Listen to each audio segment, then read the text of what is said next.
Support for NPR comes from this station and from DuckDuckGo, who believes AI should be optional and who've been building privacy tools for 15 years. They now offer Duck.ai, where users can chat privately with AI. Duck.ai. And from Workday, an enterprise AI platform for HR, finance, and IT, dedicated to providing precision and the ability to not just help get work done, but get it done right. It's a new Workday. This is NPR. Local issues, national headlines, and your perspectives. Join us for Boston Public Radio with Jim Braude and Marjorie Egan. Coming up next on GBH 89.7. Funding for our programs comes from you and members of the GBH Champions and Beacon Circles. These most generous annual contributors lead the way in sustaining GBH as a public media resource available and free to all. Learn more at gbh.org/support. It's high time for tea with the Crawley family, but watch out for the snobbery and scheming that lay beneath the gilded exterior. Catch Downton Abbey Sunday at 10 on GBH2 and stream the whole series on the PBS app. This week on Under the Radar with Callie Crossley, Governor Maura signs legislation ensuring protections for immigrants against ICE. A Latina power hat sells out after causing a political debate. And how are candidates trying to mobilize the Latino vote this fall? It's our Latinx News Roundtable. That's Under the Radar with me, Callie Crossley, Sunday night at 6 here on 89.7 GBH and the GBH app. You're listening to 89.7 WGBH HD1 Boston. Online at gbhnews.org. GBH News. What matters to you?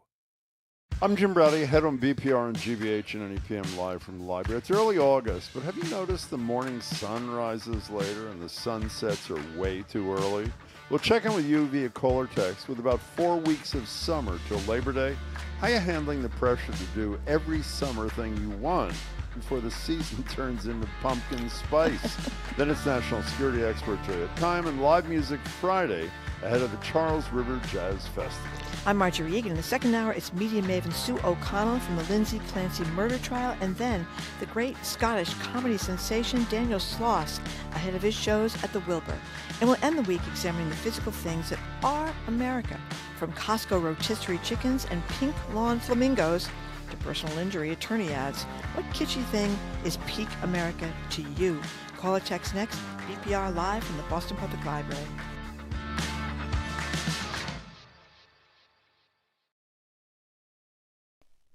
Live from NPR News in Washington, I'm Maura Johnston. Louisiana Republican Bill Cassidy says he'll back President Trump's pick for Attorney General.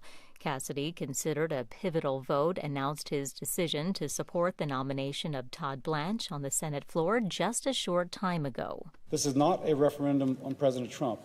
It is a decision regarding Mr. Blanche in very specific circumstances. All considered, I will vote for Mr. Blanche. I'll be criticized for this vote. What's new? But people of Louisiana can be assured that I worked hard to understand the issue and to make the right decision.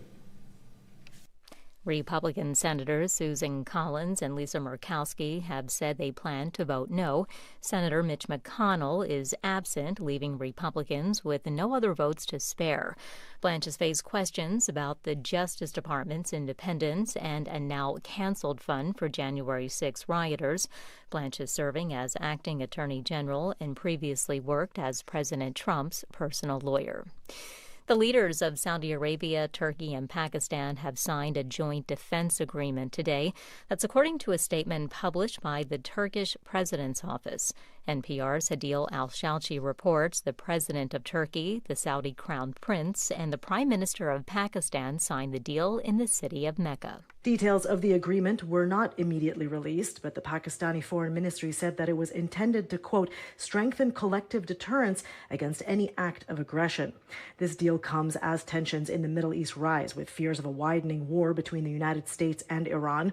The agreement would combine the strengths of Saudi Arabia as an oil-rich country, Pakistan, a nuclear power, and Turkey, which has NATO's second largest military and a growing defense industry. Hadil Al-Shalchi, NPR News, Istanbul. Patients and medical researchers are calling on prediction market sites to ban betting on clinical trials. NPR's Bobby Allen reports Calcie and Polymarket say the markets offer valuable information. Prediction market sites Calcie and Polymarket are facing a backlash for allowing bettors to wager money on the outcome of clinical trials. The companies say the betting can keep patients ahead of the latest medical breakthroughs, but Joshua Pedersen sees it differently. His 12-year-old son is a cancer patient in a clinical trial, and he says betting against the trial's success is effectively trying to make money on his sick child. One of the things that has struck me about these platforms is that they're flashy and they're gamified in such a way that you're often kind of distanced from the real cost. Drug researchers have started an online petition asking that the platforms ban such markets, but the companies claim they could make the opaque drug discovery process more transparent. Bobby Allen, NPR News. This is NPR News in Washington. Good morning. With the latest from the GBH Newsroom, I'm Henry Santoro. Hundreds of BTS fans were left stranded Wednesday night when their late-night rideshare rides were canceled. Sun Chronicle reports that one mom who took her daughter to the show says she spent $60 to secure and schedule a Lyft ride for after the show. At 3 a.m., she and her daughter were among hundreds who stranded in the parking lot in front of Bass Pro Shops after they said that their rides were canceled. Then they say they tried to rebook the charges for new rides, and they kept going up in price, anywhere from $120 all the way up to $300. At one point, this mom said she got so desperate she tried calling a tow truck company to plead for a ride back to Boston with her daughter. In the end, her $60 ride they originally scheduled turned into a $234 Uber ride back to Boston. Report says while some people's ride shares did show up eventually, many were canceled outright. Worcester residents looking for a break from the heat will have several places to cool off today and tomorrow as another stretch of hazy, hot, and Henry weather settles over the region. Our colleagues at the Worcester Guardian say with a heat advisory in effect and high heat index in the triple digits, Worcester is activating cooling centers at the Worcester Senior Center, Worcester Public Library, and Worcester 311. Water will also be available at each of those locations. All those facilities can be reached by Worcester Regional Transit Authority buses, which are fare-free. 88 degrees in Boston. This is GBH News. Support for NPR comes from NPR stations. Other contributors include EBSCO, committed to providing perpetual access to print and digital books for libraries and the communities they serve. Learn more at ebsco.com. And the listeners who support this NPR station.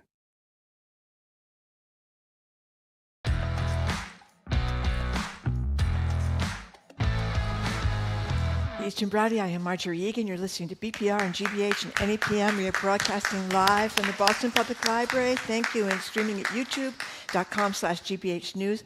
A couple of programming notes. August 11th at the Boston Public Library, we're going to be joined by the Attorney General, Andrea Joy Campbell, and Congressman Lynch is going to be here that day too. And on August 12th, at the Boston Public Library, we'll be joined by the Mayor of Boston and Congressman Seth Moulton, who's running against to gain the seat now taken by Senator Ed Markey. Hello, Jim. Hi, and Marjorie and I decided before we get to the business at hand, an announcement was just made in the U.S. Senate that we have to rant about for maybe 60 seconds, and then we'll move on.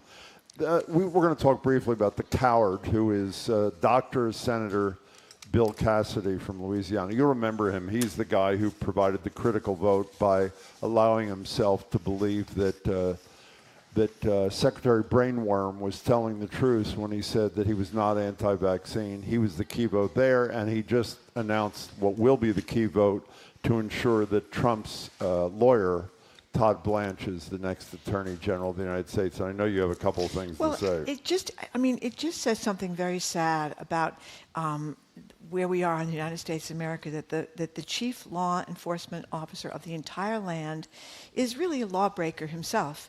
I mean, Blanche disobeyed the law about releasing the Epstein files. He made sure that the people that were outed in that fight. They weren't really outed because most of us didn't see them, but they're not being prosecuted. However, he was so careless that he allowed the names of these women who were girls at the time these things happened to be sent out to the public, their names, their phone numbers, where they lived, the whole 9 yards. That's one thing. He thinks it's okay, the chief law enforcement person in the land thinks it's okay that Donald Trump wants a slush fund to pay people who beat up and in some cases cause the death of police officers. And he thinks it's okay to allow the Trump family to cheat the IRS and the taxpayers of America out of like $100 million. I mean, this is like extraordinary. And, you know, I just don't get how these people can look at themselves in the mirror. Well, you left one thing out that you were saying to me this morning.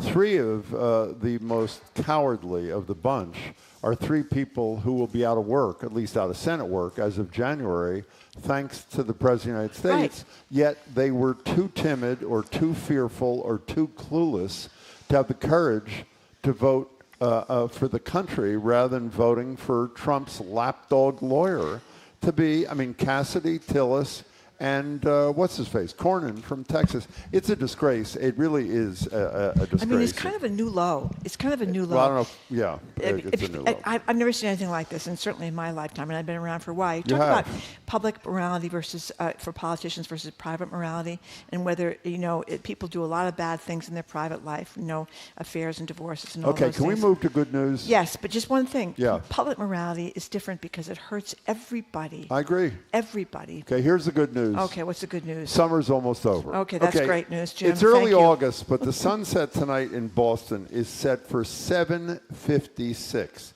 4 minutes before 8 o'clock, which means our summer is basically over. An opportunity to cue our summer sadness thanks to Lana Del Rey. Here it is. I love this song, actually. I don't know why. Okay, enough for her. But GBH's meteorologist Dave Epstein, writing in the Boston Globe, argues we need to slow our summer scaries and enjoy these last few weeks of the season. They're just as summer, he says, as the rest of summer. That's what he thinks. So as the temps rise this week and we face yet another heat advisory, what are you doing to embrace the dog days and avoid the creeping anxiety that comes with the start of a new school year, which, as we know, a few years ago began for many before Labor Day, or a return to the serious work at the office that September brings? 877-301-8970. What are your favorite summer activities? And if you haven't gotten to them yet, are you trying to cram them in? Let us know what they are. Or are you just embracing the slowness that hot and hazy weather invites, which I generally am. But I have to say, you know what's incredible? I waited all summer to get a vacation. I'm going to have it in a couple of weeks. Yes. And now I feel like it's too late. I feel like I really do feel like it's over. Have I been telling you this for 20 years? Yeah, but it's not. No, but you're going to say it's over because it starts to get colder at the end of the summer. Hurricanes. That is true. Hurricanes. No, but it's also, it's like school is about to start. It's already in August, and there is this creeping feeling that it's over. And there's, by the way, if you listen to the show, you know there's nothing I look forward to more than summer. I actually like this weather. I know it's a bit much for you. The hotter the better. The more humid the better. I'm perfectly happy.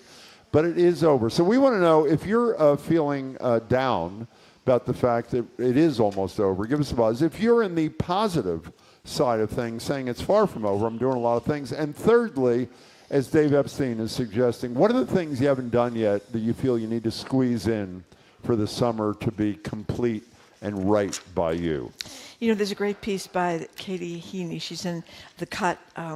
Is The Cut out of New York Magazine? I'm not sure what The Cut I think it is, but I'm not sure. Anyway, it's a great piece. A lot of women kind of stuff on there. But she's talking about, you know, anxiety about summer now at this point. I feel the anxiety. Because you're thinking about going back to school, going back to college. You're going to have to go back to, you know, order in your whole life.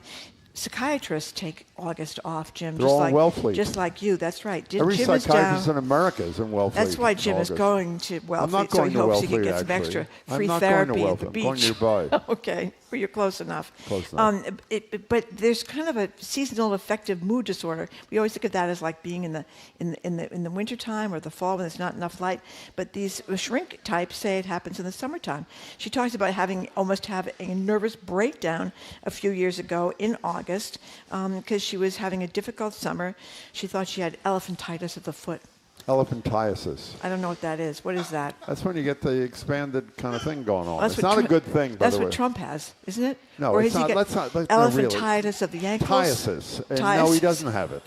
He has swollen ankles, like a lot of people do who are overweight. He's overweight. Okay. I'm glad you know about elephantiasis, Jim. How do I know about it? Because, I mean, who does? Does anybody not know what elephantiasis is besides Marjorie? Nobody. Okay, fine. Nobody. Okay. Yeah, there's a few people out there that don't know what it is either. They're just trying to be nice to you. Okay. All right. 877-301-8970 By the way, I'm number. not doing this for effect. I am really depressed. When we started talking about this morning, it really is horrible. As beautiful as today is, and again, humidity is my middle name. I love it. I know nobody else does. I love humidity. I love really hot weather.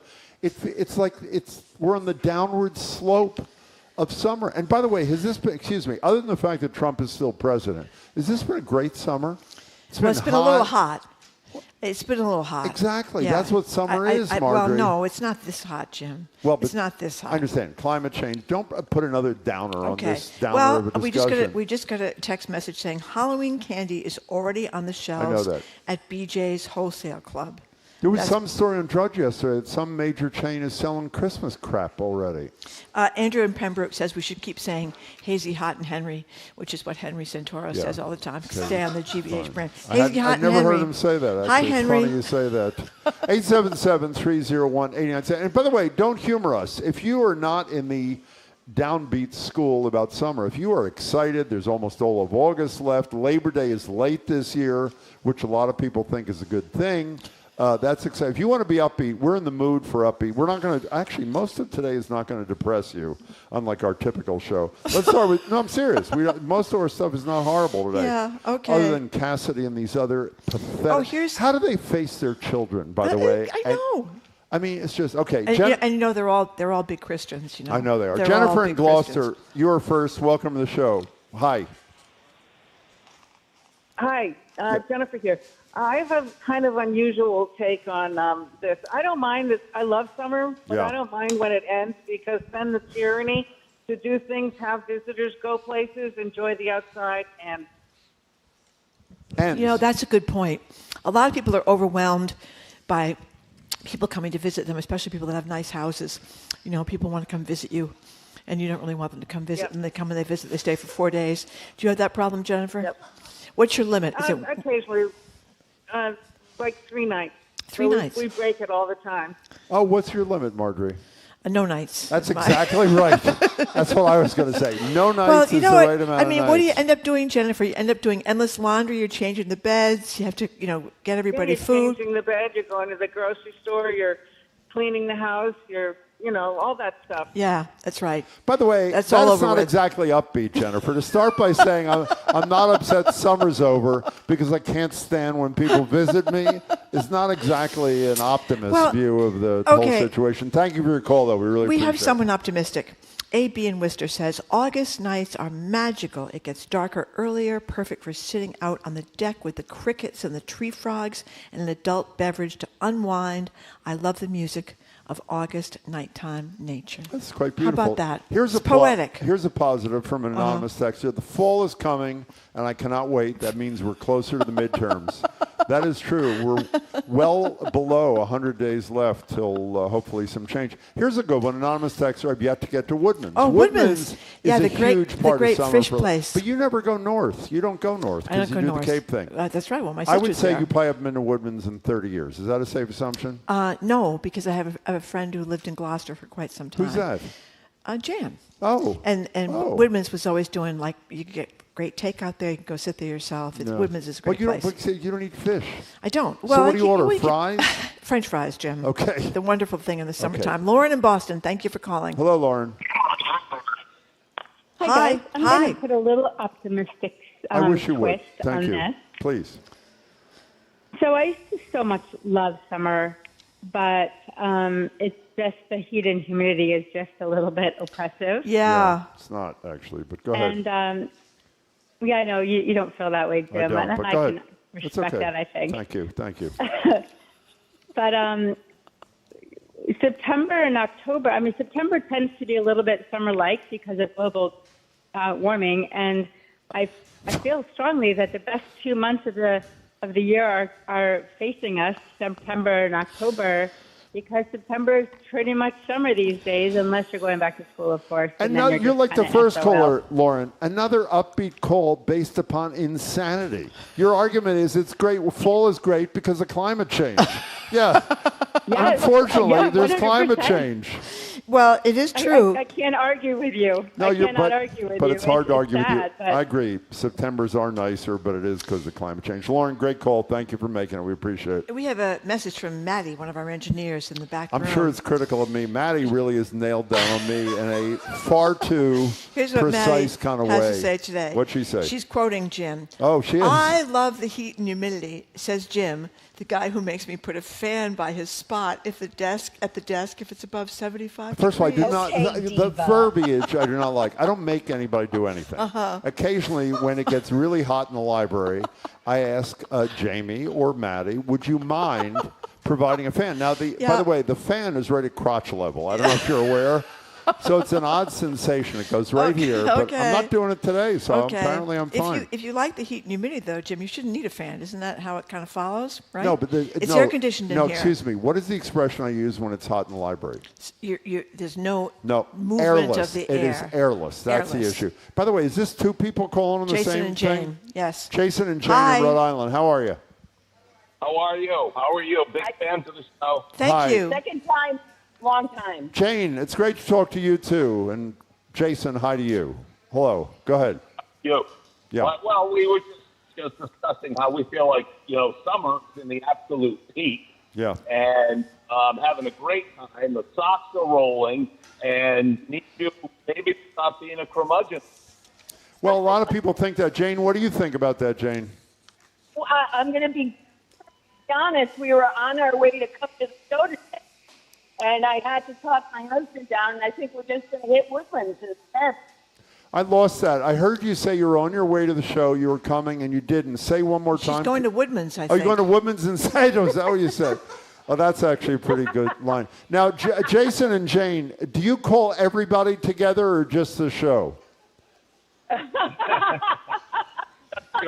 Apparently, nervous laughter. I guess they call everybody together. Jason and Jane, call us again together sometime soon and enjoy Woodman's. Get the fisherman's platter or whatever it's called, which is fabulous. I can't believe you don't even. Thank you for the call. Happy summer, sweetheart. Happy summer to you, too. Goodbye. Now, Marjorie, What? you don't even eat fried fish? I'll fry clams every once in a while. You will? Yeah. Oh. Scotches. It's not I'm not like big into oysters, steamers, those kinds of things. By the way, an anonymous texter says, this is, I assume, upbeat about the fall, only 94 days before we'll be treated to the daylight saving time rant. That is probably true. That's very good. How about the next one? You relate to this, Marjorie. An anonymous texter says, I guess I've got 3 more weeks to make it to the Poodle Room. Explain what the Poodle Room is. And the Poodle Room is this place in Las Vegas where Kash Patel, the head of the FBI, spent a lot of money, I guess, wining and dining.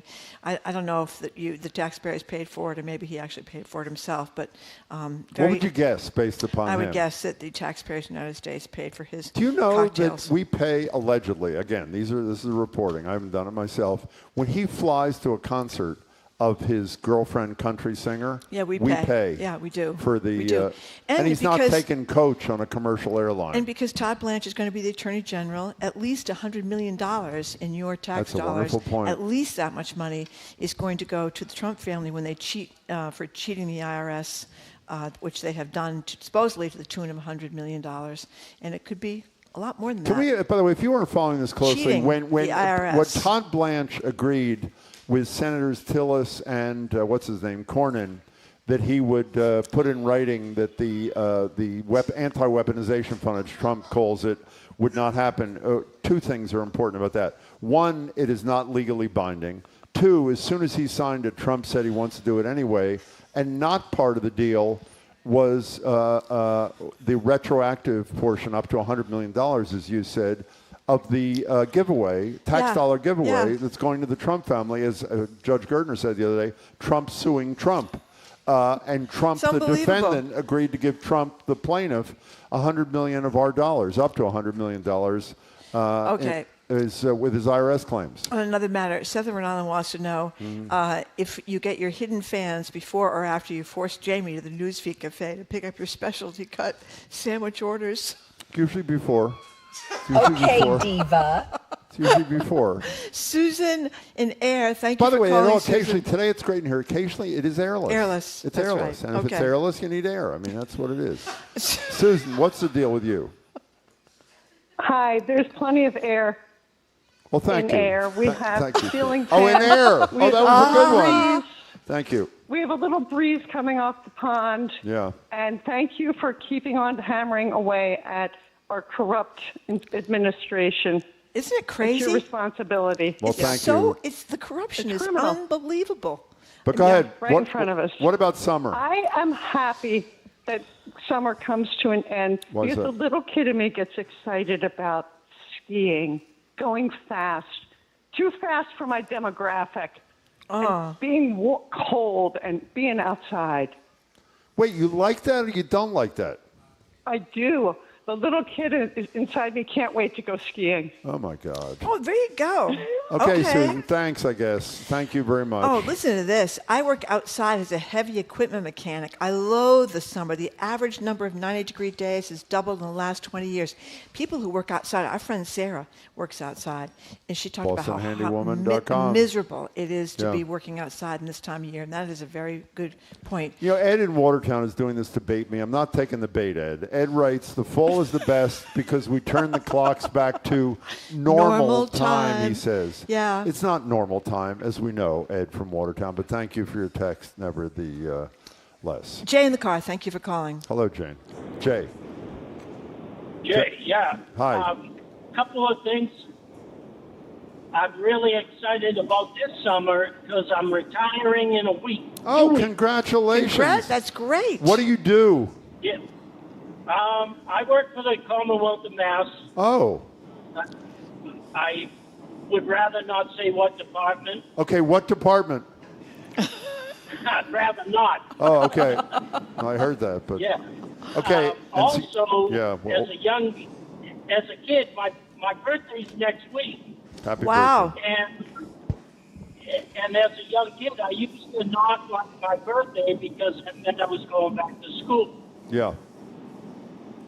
Oh, But and you're this not year going is a back to little- school. You're not even going back to work, Jay, so you're really That's ecstatic. right. Oh, I'm Got it. super psyched. So Got it. Jay's got. Okay, I hope you have a good pension, Jay. Jay, Marjorie wants to know what department you work in. He's not going to tell. Actually, Marjorie, I do spend time in your hometown. In Fall River? Yes. Oh, yeah. What do Must you... be a probation officer then. Only kidding, Jay. Yeah. We love Fall River. What do It's you a do great down? place. What do you do when you're in Fall River, Jay? Can you tell us that much? I go to different stores in the city. Oh, he goes to different stores in the city. Oh, now okay. we're getting All right. closer to Well, the truth. I'm not really sure where that takes us. Jay, but thank you very much. congratulations on the with your retirement. Happy birthday. We're really happy for you. Appreciate it. Thank you very much. Peter Mystic wants to know what's so great about summer this year when it's so uncomfortable you can't do anything outside. And that is true. Like, you couldn't sit outside last night. It was so We had warm. this discussion this morning. Yeah, that's not fun. I was sitting outside last night. Okay. With your fan. It was not. No, I did not have a fan. Even though, you know what I did buy a couple of weeks ago at Home Depot? You're not supposed to shop at Home Depot either, I think. Mm-hmm. I bought one of those portable, rechargeable fans kind of things that you can take outside. Or if somebody goes camping, which I will never do, you can go camping with it. You have one of those fans? No, but maybe I should get one They're of those actually fans. quite great. There's something, there's the August blues. This is a phenomenon. We didn't mention this. What is that? Well, it's something that some Fordham University associate professor of psychology talks about. August existential phenomenon. A lot of people have it. School-age children, it's nervousness about going back to school. College-age kids, it's nervousness about going back to college. It's thinking you haven't done enough in your summertime. A lot of people apparently are affected by this, Jim. You I have no haven't idea. voiced your opinion on this thing. Are you upset summer's almost over? I'm or not? always upset. Summer's over. It feels like it flies by. It just flies by. All of a sudden, it's August. And I don't then know all of if a you're sudden it's aware. September. You probably weren't aware of this, Yeah. but you and I, the Yes. two of us, Uh-huh. have been mostly working 4-day work weeks during the summer. We You were have. aware of that? Yeah, it's been great. You know that's about to be over. I know. How do you feel about that? Sorry. So do I. But I'm getting a lot of complaints from people. They are? Yeah, that think that we're not working enough.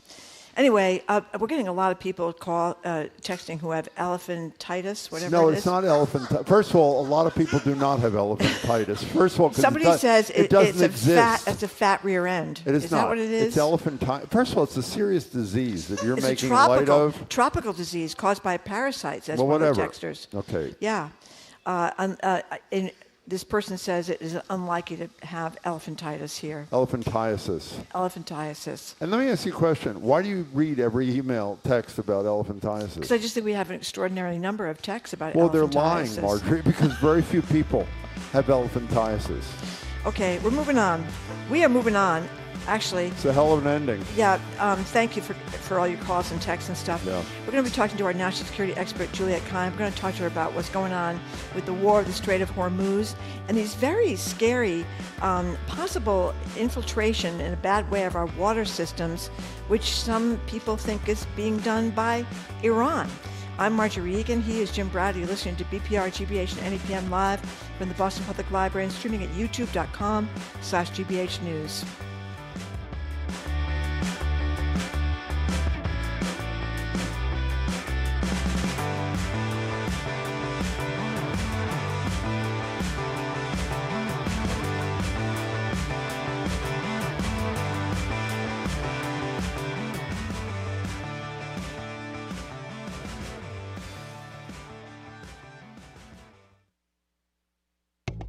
New federal student loan caps are taking effect, and some students are reconsidering where or if they can afford to go to graduate school. Because of these new restrictions, this is no longer seeming like a possibility. This battle for control is raising big questions about who should manage billions of dollars in financial aid and research funding. I'm Kirk Carapezza. We're examining the growing power struggle over the future of American higher education on the latest episode of College Uncovered. Find it wherever you get your podcasts. Our programs are made possible thanks to you. And Boston Medical Center, rated Best Regional Hospital for 2026-2027 by U.S. News and World Report. Committed to providing compassionate care in our communities for over 30 years. And Boston Ski and Tennis, helping New England families stay active this summer by offering a range of racket sports products and services, with locations in Newton and Westboro or online at bostonskiandtennis.com.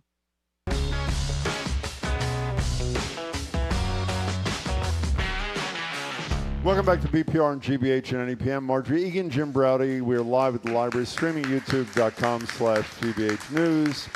August 11th, which is next week, we're at the library. The Attorney General will join us for an hour on that day, as will Congressman Lynch for a segment. The next day, the mayor, Mayor Wu, will join us, as will Congressman Moulton, who you know is running against Ed Markey in the primary. We should have mentioned Patrick Roth, of course, is challenging. He was on our show, Congressman Lynch. Bruce, I should also say to you, in the light of the comparatively upbeat mood of today's show, the Charles River Jazz Festival is tomorrow, and we heard the music, this incredible music when they were rehearsing this morning. You're about to get some really uplifting, wonderful music in about 15 minutes, so stick around. We're not going to be that uplifting with Juliette, though, so we're sorry about that. We are. And we're joined now, speaking of that, by Ms. Summertime herself. That'd be Juliette Kayyem, surfer extraordinaire and whatever else she says she does. She's former Assistant Secretary for Homeland Security under Barack Obama, faculty chair of the Homeland Security Program at Kennedy School of Government at Harvard, and CNN senior national security analyst. Her new Substack is called Early Warning with Juliette Kayyem. Early Warning with Juliette, 2 T's and an E, .substack.com. Hey, Juliette. Hey, can you guys hear me? We can. We can. Okay, I'm now in the dark with no microphone. I apologize. I had a last minute flaw that happens. I'm far away. Are we doubling up here? Is that okay? I'm far away in Rhode Island, so you know the connectivity is really hard from here. Well, so you sound very. It's certainly loud enough. There's no question. Okay, good. So nice to see you guys. Nice to see you too. So Juliette, Rhode Island's not that far away. No, it's not that far. I know. I'm teasing. Okay, good. So Iran says it has some agreement with Oman on the Strait of Hormuz, but they're going to have service fees. And the president, of course, that is Donald Trump, doesn't want any costs. So What's going to happen with the strait? What is the latest? We just don't know, or we do know, or what? Oh, no, we know. So the way it works is, or here, let's just start with the headline. We lost. As I've been saying for 6 weeks, that was clear. Donald Trump will say that we won, and he will not acknowledge what has happened, which is now Iran controls the entryways into the Strait of Hormuz. There will be exceptions to flagships from certain countries, including China. So our sort of, foreign policy enemy is now benefiting. That fee, tax, toll, depending on, basically it's a toll, will then benefit Iran, which the numbers suggest they are going to get 1% of the global oil economy now. Which is huge. Huge. On the other side, Oman has now agreed to sort of escort the ships out. So what does that mean? That means that Oman has basically made representations to Iran that the U.S. will stop its fighting. Presumably that is what we've agreed to in exchange for the opening of these waterways. No discussion of nuclear, no discussion of liberalization, no discussion of the terrorist groups that Iran continues to support. So we have a richer, younger, more conservative, more entrenched, angrier Iranian government. That's a loss. So how does Trump, I was about to say, how is Trump going to spin this? Because he badly, just like he's spinning munitions depletion and saying, we have massive amounts of munitions, even though every independent source, not to mention Pete Hegseth himself privately, according to reporting, is saying we're depleting our stockpile. Or defensive weapons, particularly too, defensive which is weapons, kind of scary. Right? Because of this endless campaign in Iran. So how does he spin the straight thing, considering he's got no leverage there? What does he say? So he's gonna, he's gonna sort of not admit, you could start to see the writing on the wall. He's gonna not admit to the toll factor and just try to, say, hallelujah, I got the strait open. But which is crazy because it wasn't closed before the war. Exactly, and there were no tolls before the war. Right, and then move on. Now remember, this is the interesting thing. Oman has been very sophisticated in this. The United States does not have to be a signatory to this, and because the Iranians didn't want the United States to be a signatory. If there's anything that Iran has learned in this war, or two major things. One is the strength they have if they exert power over the Strait of Hormuz, which all of us were predicting beforehand, but the geniuses in the White House failed to read their own intel reports. The second, I think, is longer lasting. They've learned to manipulate the Gulf states against the United States. This is a big deal. And for those of us who study the area, it was Iran on one side, Saudi Arabia, and the Gulf states on the other. And there was a sort of détente with the Saudi Arabia and the Gulf states, of course, aligning with the United States.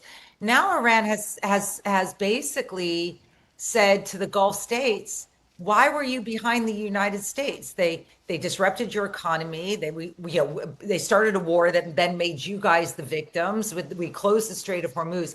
So I think, if you were thinking long term on this, that's going to be the most interesting long term aspect of it. But make no mistake, we made Iran richer, younger, more angry.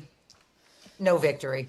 Well, the other thing that's very upsetting about the Iran situation is the FBI thinks that these Iranian-linked hackers have coordinated cyber attacks on water supplies in 7 states. Doesn't mean the water is unsafe or poison or anything like that, but just the fact that they've hacked it.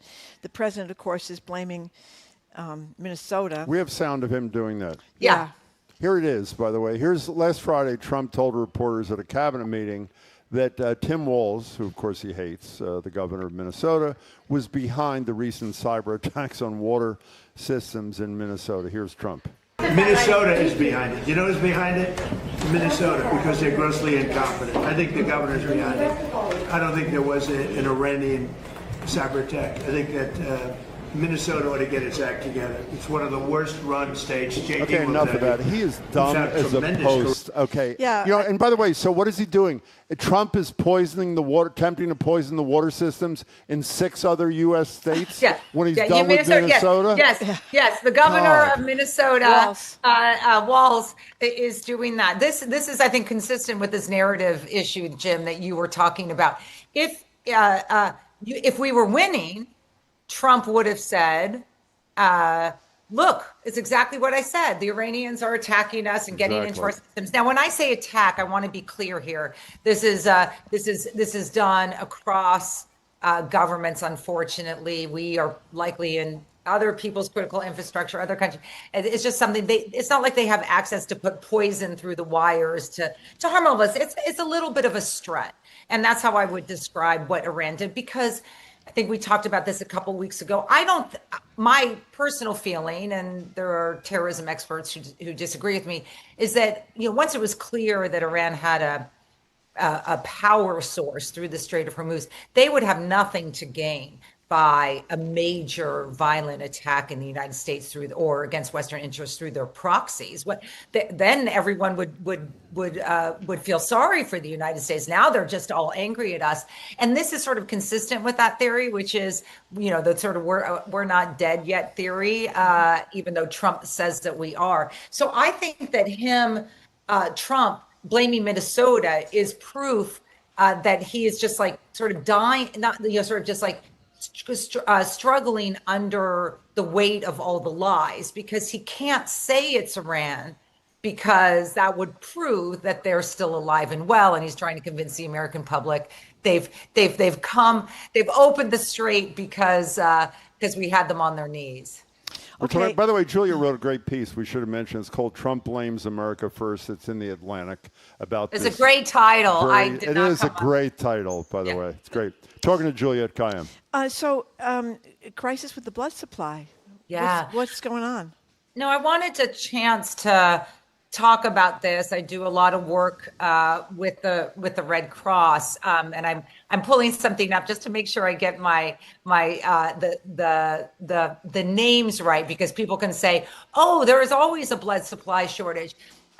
We've often heard about blood supply shortages, which basically means, in the blood supply language, that they're starting to get nervous. That's what a shortage is. It means, please give blood because we want to have more excess capacity, but we still have capacity. We are now in what's called a crisis. There's a variety of reasons for it, in particular for O positive blood. I should say I'm O positive. I have anemia I can't give because, of course, they don't want to harm anyone who would be a recipient.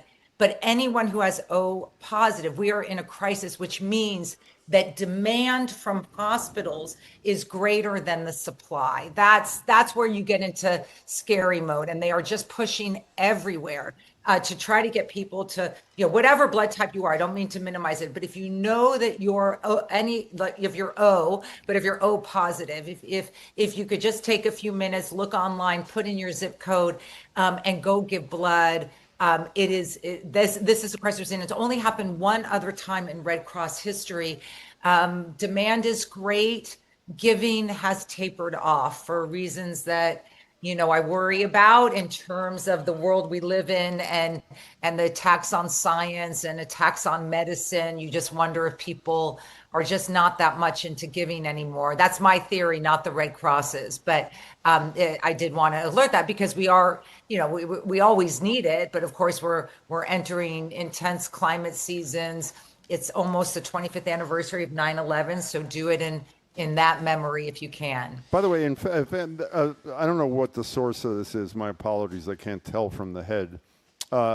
They say, this news source, which appears to be a traditional one, says extreme heat, poor air quality, and natural disasters are likely contributors at some degree to the decrease in donations. But that's actually a huge deal. No?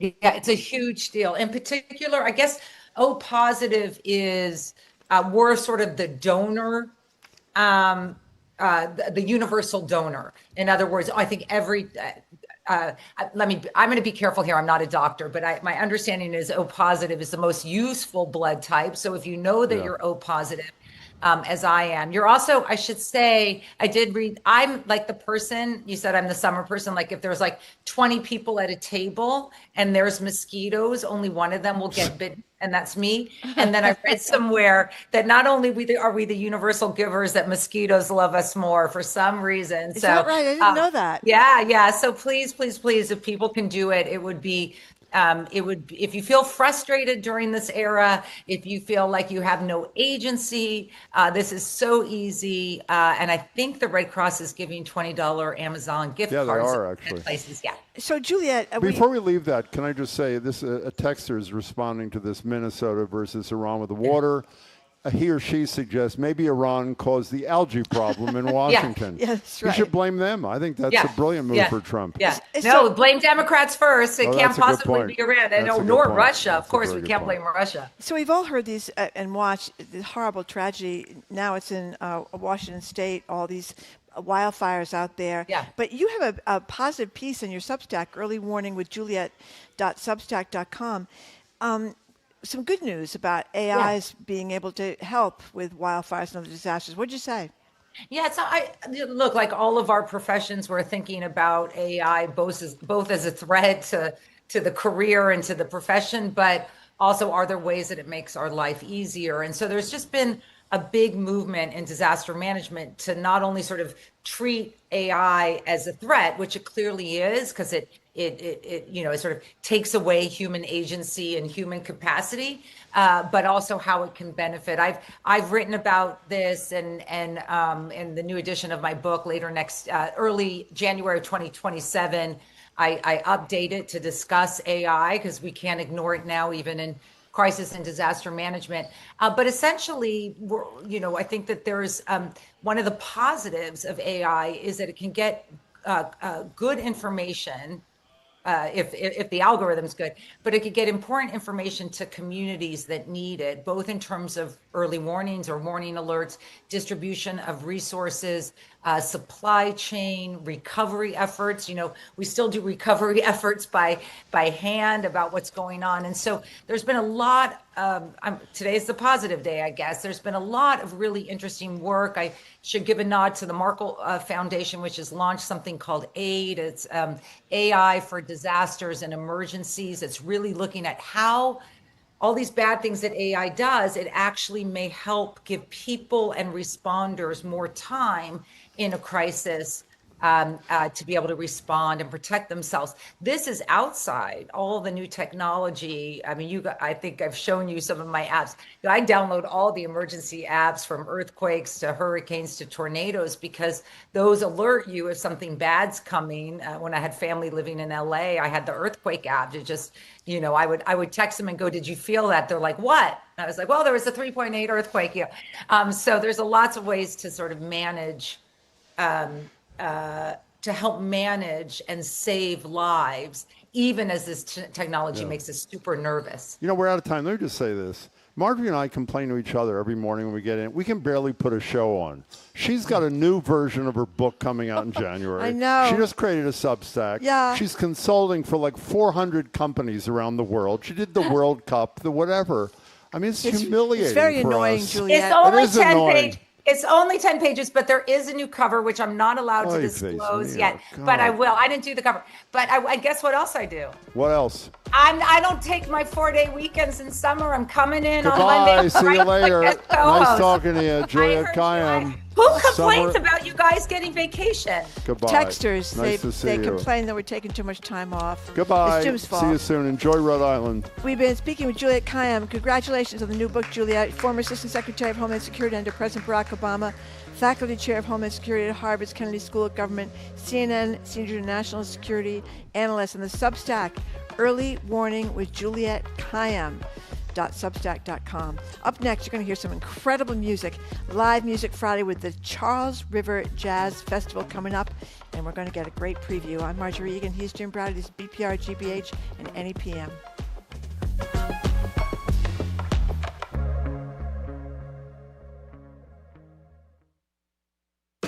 I'm Jared Bowen. Today on The Culture Show, after Wicked sent Ariana Grande's fame soaring, the star is stepping out of sight. What does her retreat reveal about celebrity, privacy, and life under constant scrutiny? And in Germany, 150 people packed a medieval church for a chord change 2.5 years in the making. John Cage's 639-year concert is now 4% complete. We take on that and more on our Week in Review today at 2 on 89.7 GBH. Support for GBH comes from you. And Gloucester Stage, presenting Dalloway, First Love by Lindsay Joel, a modern coming-of-age romantic comedy prequel to Virginia Woolf's beloved Mrs. Dalloway. Starts Thursday, August 13th. Tickets available at gloucesterstage.com. And MIT Federal Credit Union, banking built on innovation, guided by real people. Memberships open to the public. More at mitfcu.org, federally insured by NCUA.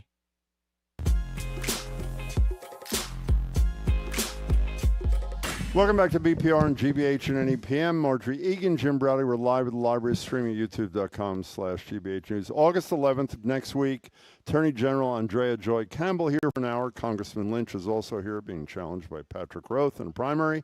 Following day, August 12th, the mayor, Mayor Wu, will be here for an hour, followed by Congressman Moulton, who you know, he'll be here in person. He is challenging Senator Markey in the primary.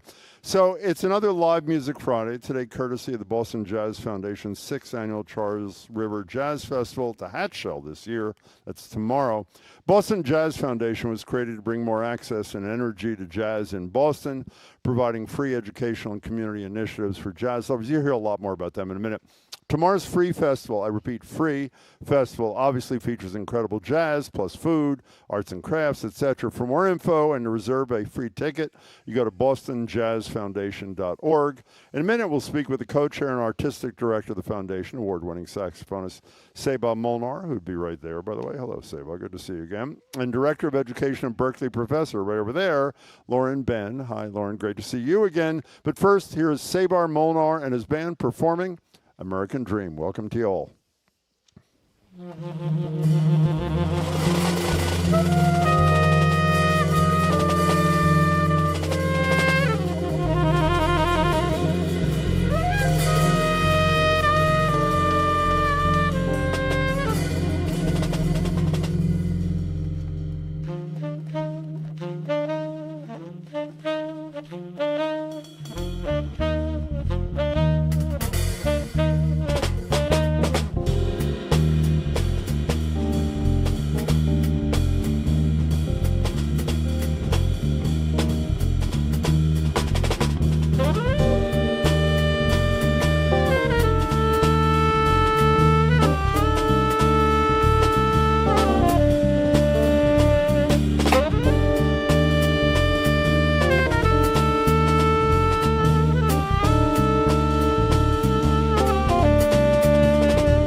That was great, you guys. Just great. Absolutely spectacular.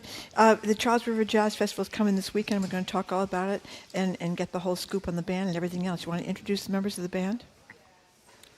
Can we have Lauren's mic on, please? Hi, say something, Lauren. Hello. Oh, there she Hi, is. everybody. Who wants to Hello. introduce the band? Go ahead, Seba. I can introduce the band. Seba, that was great, by the way. Oh, Go ahead. thank you. Spectacular. Great to be back. We have David on the keys over here. Hey, David. Gen on the drums.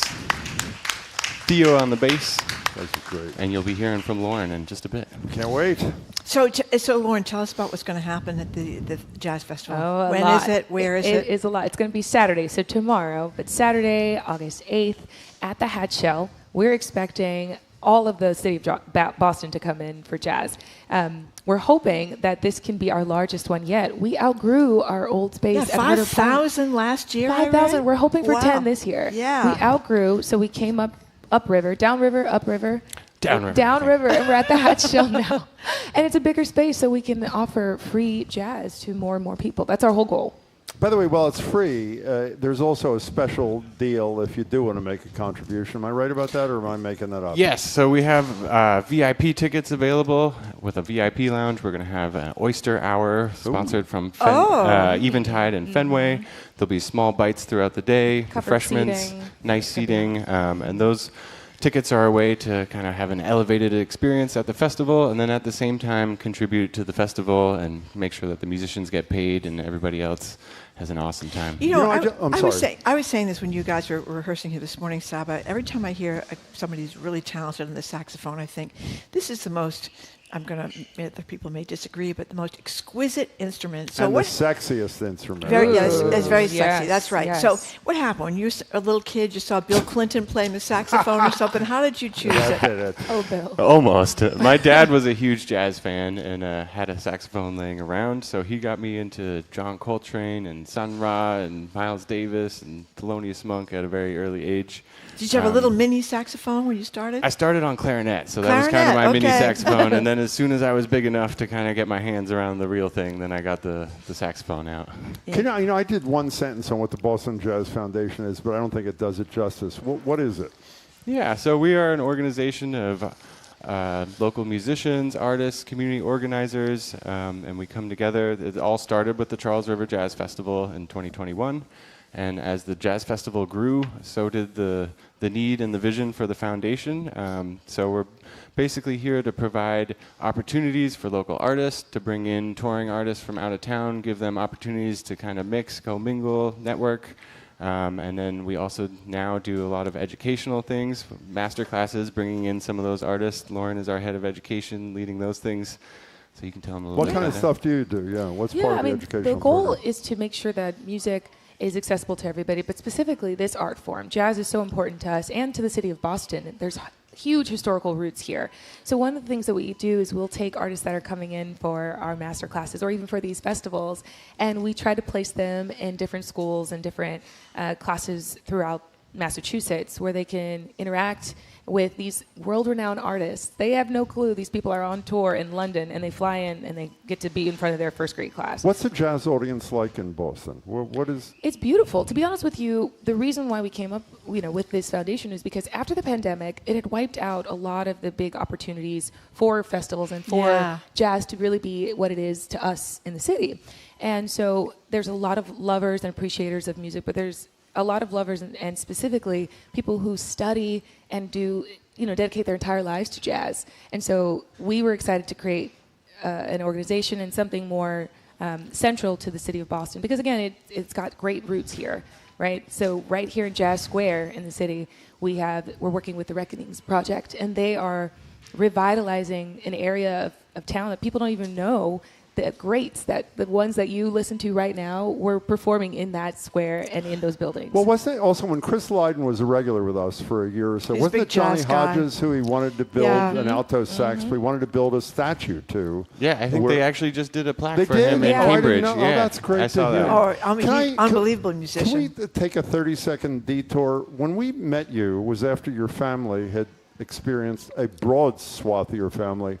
A horror show in Altadena with the fires. Could you briefly update The whole people town was on like how everybody wiped out. is? Yeah, so the city of Altadena, or the town of Altadena, it was lost to the LA fires last year in January, and all of the residents, or most of the residents, were displaced.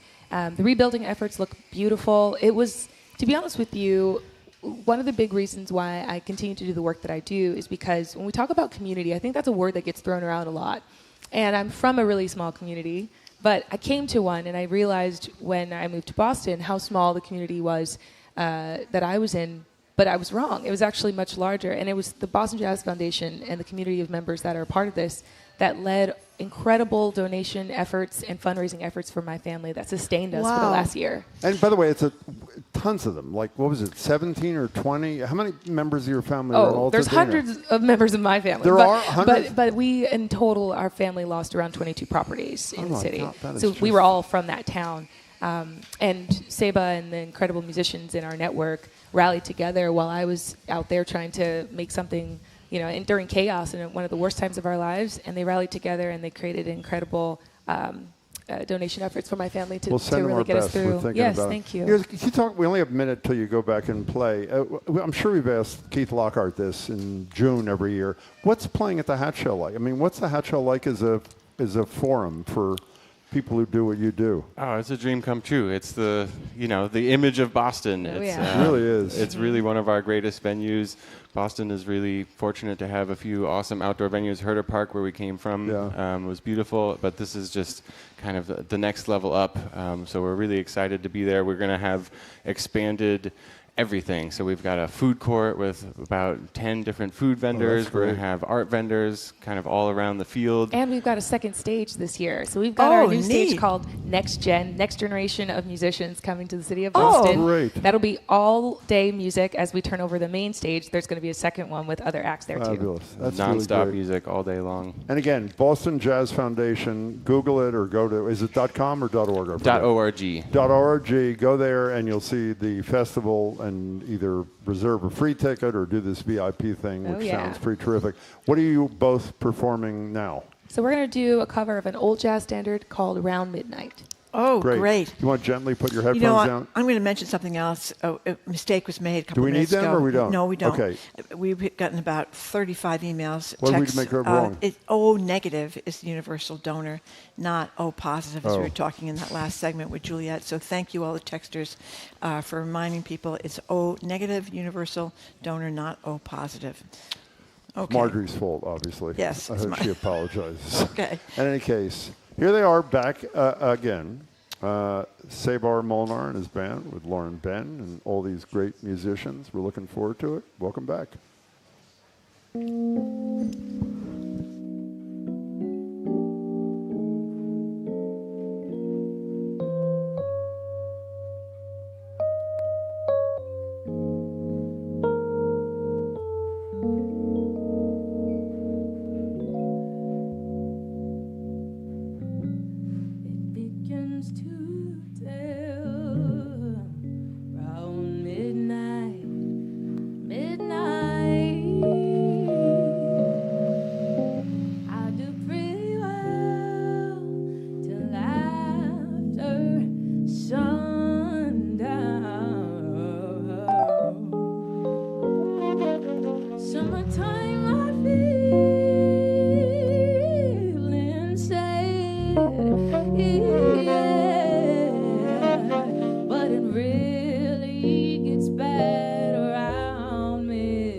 have been listening to the award-winning saxophonist, Boston Jazz Foundation co-chair Sevar Molnar, and Director of Education and Berkeley Professor Lauren Ben. Thank you so much. The Charles River Festival tomorrow at the Hat Shell. For more info, to reserve a free ticket, go to bostonjazzfoundation.org/CRJF. Go bostonjazzfoundation.org/CRJF. Thank you. That was great. It was really great. Thank Coming you up all. next, Sue O'Connell. GBH Radio is here for you every day with the news you depend on. Sustaining members make this possible. Their small monthly contributions, joined with fellow listeners, add up to huge community support. Learn more at gbh.org/sustainer. Funding for our programs comes from you. And Modern Pest Services, providing integrated pest management for Boston homes and businesses. Modern Pest uses a prevention-first approach to seasonal pests to help target the source of the problem. Learn more at modernpest.com. And GM Roth Design Remodeling, providing custom kitchens, bathrooms, and accessory dwelling units. Their design team works to create living-in-place solutions tailored to the needs of each home and family. More information at gmroth.com. You're listening to 89.7 WGBH HD1 Boston. Online at gbhnews.org. GBH News. What matters to you?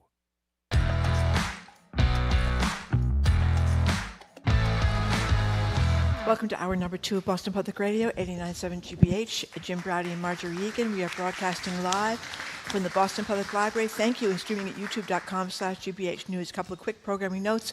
August 11th here at the library, the Attorney General will be with us, Andrea Joy Campbell, and Congressman Stephen Lynch, who's up for re-election this year. On August 12th, also here, Astamira Michelle Wu and Congressman Seth Moulton, who's running for Senate against Ed Markey. Hello again, Jim. Hello again, Marjorie. Joined on Zoom by media maven Sue O'Connell.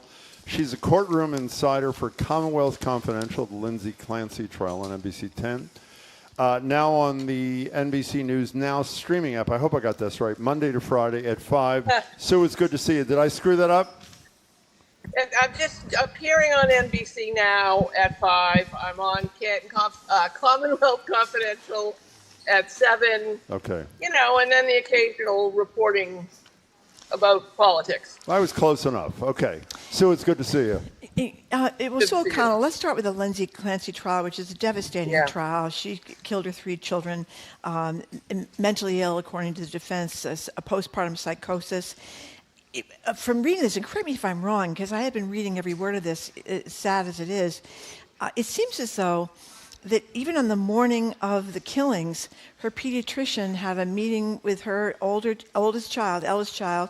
Everything seemed to be fine. Mom was fine. The kid was fine. Her friends talked about how they knew she was having sleeping problems. They knew she was having some issues. But nobody seemed to know, except maybe the father-in-law who offered to take the kids, that things were this dire. Is that right? Yeah, I mean, pretty much so. And I think what every mental health professional will tell you is that you can appear normal. You can be working to pick your kids up, take your child to the pediatrician because she might be constipated. You can go around and do your everyday work, and at the same time be deeply, deeply depressed. And that's, you know, what's interesting about this trial is we are hearing these witnesses get up and say the same thing for the defense when they do the cross and for the prosecution. And the question becomes, if you really had murderous ideation about your children and you had been seeking mental health help and you had been taking medication, you had insomnia, would you be at a bonfire telling someone you were thinking about killing your kids that you didn't really know? I mean, that's the challenge, because as we know, once you admit to something like that, it doesn't go back into the box. Now, obviously, everybody wishes those children were still alive. We wish that she hadn't killed them, but it's really becoming a case of how much help did she get?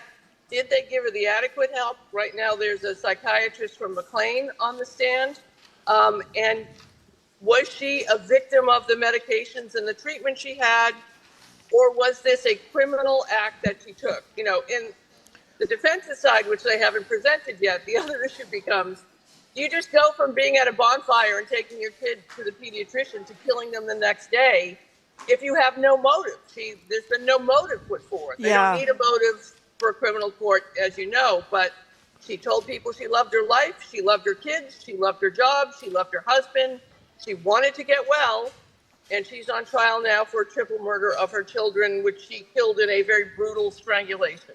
You know, Sue, I have, obviously I haven't been there like you, so I've really been dying to talk to you for days. I'm following this with the snippets that the news is providing or reading, stuff, which obviously doesn't give you the full import. When you said a minute ago, we haven't heard from the defense yet, they haven't put on their case yet. The snippets I read, I assume mostly from cross-examination. I don't see how anybody at this stage, I know you're supposed to reserve judgment, even as a human, not just a juror. Most of this testimony, it seems to me, accrues to her benefit, not to her alleged criminality. Is that the sense you have sitting in the courtroom? Yeah, it's a sense almost everybody has, even people who believe she should be held criminally liable. You're interviewing friends and family who are testifying. The prosecution's witnesses, every single one of them has said, she's a great mother. Exactly. She's a wonderful mother. Yeah. She cared for her children. She cared for their safety.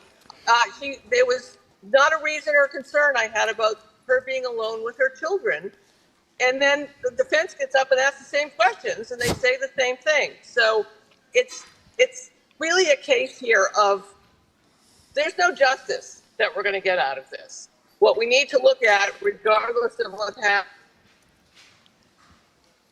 Oh my goodness! Oh no! Sue just froze. Well, what I was going to ask while her, we're waiting for her to come back. And what I think is really important about this trial is you are learning through this trial that you can go from Jekyll to Hyde kind of thing. And Hyde was an evil.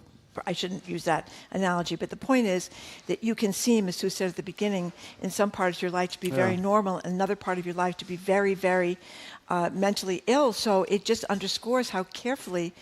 Do you know anybody who thinks she should have been, based on what they've heard in this trial so far, thought she should be criminally prosecuted? No one I know is arguing she doesn't need treatment and in confinement, probably for a long period of time. You know anybody who thinks she should have been criminally charged in this case? I think when you look at the history of these kinds of cases with postpartum depression or postpartum psychosis or schizophrenia, prosecutors do prosecute because they do. There are dead children here, and there are 3 dead children. And they're worried that the public is going to go crazy. Is Sue back? Yes, Sue is back. Sue, we wanted to ask you. At some point, I'd like to complain about the Apple phones overheating for no apparent reason at another time. We'll do that next Friday. Thank you. We wanted to mention to you the Supreme Court in Massachusetts has overturned the case of Latasha Sanders, a woman who stabbed her 2 children to death, 8 and 5 years old. She's now in a mental hospital. I guess she had been in a prison before she was in a mental hospital. Same judge is presiding over both cases. But in the Latasha Sanders case, her mental health schizophrenia, supposedly, was never allowed to be introduced. Psychiatric records were excluded by the court. Yeah, so, and this same ridiculous. judge is presiding over this case where we're hearing all about psychiatric records. So what are we to make of that? Yeah, well, same DA, same judge. And there's a few differences. Obviously, Latasha is a black woman who was living in Brockton. We're dealing with a white woman here with Lindsay Clancy, who's married, living in Duxbury. So we've got that economic and racial difference. Another big difference is that Lindsay Clancy was actively and aggressively seeking help. Right.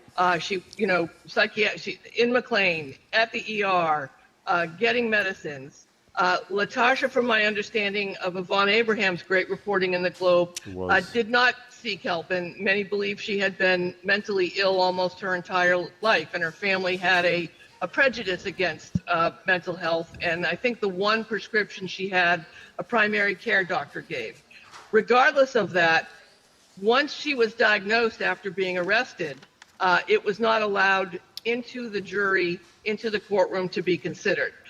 So with this case, let's say Lindsay Clancy is found not guilty by reason of insanity, for layman's terms. Does that set the stage now for people who are suffering from severe mental illness, who commit these serious crimes, having the opportunity to get treatment and be held accountable that way, rather than going to prison and basically not solving the problem, just even not honoring the deaths of these children? You know, by the way, I don't know anything about Judge Sullivan except these two cases, so I'm just responding to the facts as I've read them here. Is the scuttlebutt in the hallway amongst lawyers and others who are there, is there some concern that this is not a judge who is able to preside fairly over a case where serious mental health issues are part of the defense, or is this seen as an outlier kind of thing? Yeah, I've heard nothing but good things about it. Okay. This is, I think, his last trial. He's retiring, so and he has been, I think, very fair in this case from my viewpoint, and he is probably going to let more enter here just as a caution. So can we talk? I think the unanswered question is why he didn't do it the first time around. Exactly. That's what seems so inexplicable, Sue. Do you have any insight into that? Well, listen, I don't know. I don't know what he was thinking, Marjorie. But when I talk to defense attorneys, like I'm sure you've talked to Sheriff Kartugian, you've talked to former Sheriff Cabral, and you ask them how many people in their county jails are there because of crimes they committed that are basically due to their mental illness. Or their, substance abuse illness. And they will tell you 80%, right? They'll tell you that they run the biggest mental health clinics and hospitals in county jails. So I think the challenge here for us as a society, are we willing to start saying some of the crimes that get committed are committed because the person is mentally ill and not getting treatment, and how do we deal with that? And I think once you start opening that door, I think it changes law and order and justice forever. We're talking to Sue O'Connell. Can we of course, talk about... people can't get mental health treatment because it's too expensive or the waiting lists are too long. People who've committed no crimes can't get mental health treatment. I mean, it's one of the most glaring oversights in our whole medical system, lack of medical treatment, even though every time there's a mass shooting, what do people against gun control say it's a mental health problem, but then they don't fund mental health. Yeah, Can we spend some time talking about this alleged slime bag from Ohio, this Congressman Max Miller? I want to play some sound. Jake Tapper did I thought, a spectacular job on CNN with, I think, the only network interview that this Ohio Congressman, Max Miller, has agreed to. Here, Jake Tapper is asking the congressman about his former father-in-law story. His former father-in-law, by the way, is the United States Senator from the same state of Ohio, Moreno, who's also a Republican. His daughter, Moreno's daughter, was married to Miller, and they had a daughter. And Tapper asked Miller about his father-in-law's story that Miller refused to give the daughter, who he's also accused of abusing, breaking her collarbone, a blue bunny doll that she couldn't sleep without. Here's Miller and then Tapper. Sadly, this has nothing to do with my daughter, Jake, and that's what this entire thing is about. This is nothing more than an individual who's being politically vindictive and talking about a blue bunny. The issue is, the one I asked you about is, did you hold this doll hostage? Because that is emotionally abusive behavior. Mr. Tapper, no. And I should add, by the way, for people who are not very familiar with this case, it's not just his ex-wife who was accused him of this behavior. He worked for Trump, and he was accused of comparable behavior by Stephanie Grisham, who used to be the communications person for the president, and a third woman as well. The only major figure who I'm aware of who's said anything, who has not suggested he withdraw, is a sex abuser himself, the President of the United States. And by the way, in that interview, he said the reason I'm not resigning essentially is Trump didn't resign, because didn't step down. What's your take from afar on this one, Sue O'Connell? Yeah, well, my take is I agree with him about, Trump. I mean, this is the situation that we have created for ourselves, where what standard are we going to hold people to when we're going to go ahead and elect Donald Trump president again after what he was convicted and held liable for? So that's the one small point I'll agree with him on. I'll say from a public viewpoint, this Miller has done been accused of some terrible things, which he denies. But if you really want to connect with the public in a way that's going to make them despise you, hold your child's stuffy hostage. Exactly. Right? Exactly. How many of us have had to go back to Home Depot to find that little yellow chick that someone dropped in some aisle? How many of us have had to go online to Etsy or to eBay to find the replacement for the little, rat that they were walking around with that they wouldn't let go, or replaced the pillowcase that they carried with them forever, and you washed it and you caused like all kinds of psychic trauma. The fact that this is the manipulative kind of guy that he is, putting his own, custody negotiation pettiness above making sure his daughter had a comfort item in what is obviously a very hostile home life and a very traumatic time, I think speaks volumes. And I hope the voters, start not following the standard of, well, we voted for Trump, so it's okay for us to vote for him, because these are just despicable acts he's accused of. Also, we should throw, I don't know what the exact date is. I think it's early next week, that if he doesn't 10th, withdraw, but you're right, I think. If he doesn't withdraw by the 10th, the Republicans can't replace him, which means the Democrat, who's a former current iron worker, Brian Poindexter, would run unopposed. So I'm assuming the pressure will be intense, as it should be, on Miller in the next few days. Can we spend a minute getting your thoughts on one more guy who won't step down?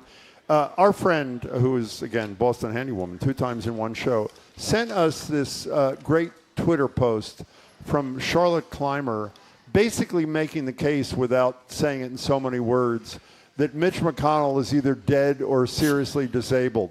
And the case she makes, I'm going to summarize it because it's very long, is every single Republican who has a reason to say it said they just got off the phone with a long conversation with Mitch McConnell. His former staff person now on CNN, Scott Jennings, said they talked for 17 minutes, I think.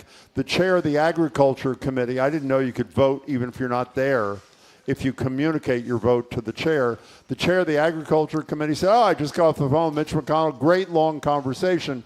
And the point that Clymer makes, among others, is if he's able to have a long conversation with virtually every Republican in whose interest it is that he's not dead, why can't he have a long or a brief conversation with a reporter, even a conservative-leaning reporter, with the governor of the state, who is a Democrat, but who has said, we need some evidence of life or that sort of thing. And it's much more comprehensive than this, but it makes a very compelling case. We didn't have a photograph of him leaving the hospital, getting on the plane to go back to Kentucky, getting off the plane in Kentucky, going to his house. Is he dead or disabled, or what do you think there, Sue O'Connell? Well, it doesn't matter. He's just not showing up for work, either any of those options. And Congress could change this. This is one of these rare moments where we all should be in agreement, whether we're Republicans or Democrats or otherwise, because it happens in every single party. At any given year, we have somebody who should not be serving or who has been disappeared because of one reason or another that has to do with their health or their age. They could simply do a rules change that says if you have not reported to work in 30 days, you need to send in a doctor's note or you have to send in some sort of proof of life. And I agree with you 100%, Jim. I know that offices like Mitch McConnell's, they run at a very high level. He doesn't have to be there every day.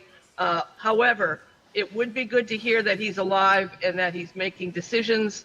And Congress can change this at any moment that they wanted to. It impacts both Democrats and Republicans. And it's astonishing that we have people on our payroll in the government who could just not show up for work, not tell us about it, and we're just fine going ahead and keep paying them. And by the way, I want to emphasize what Sue said. This is not just a Republican problem.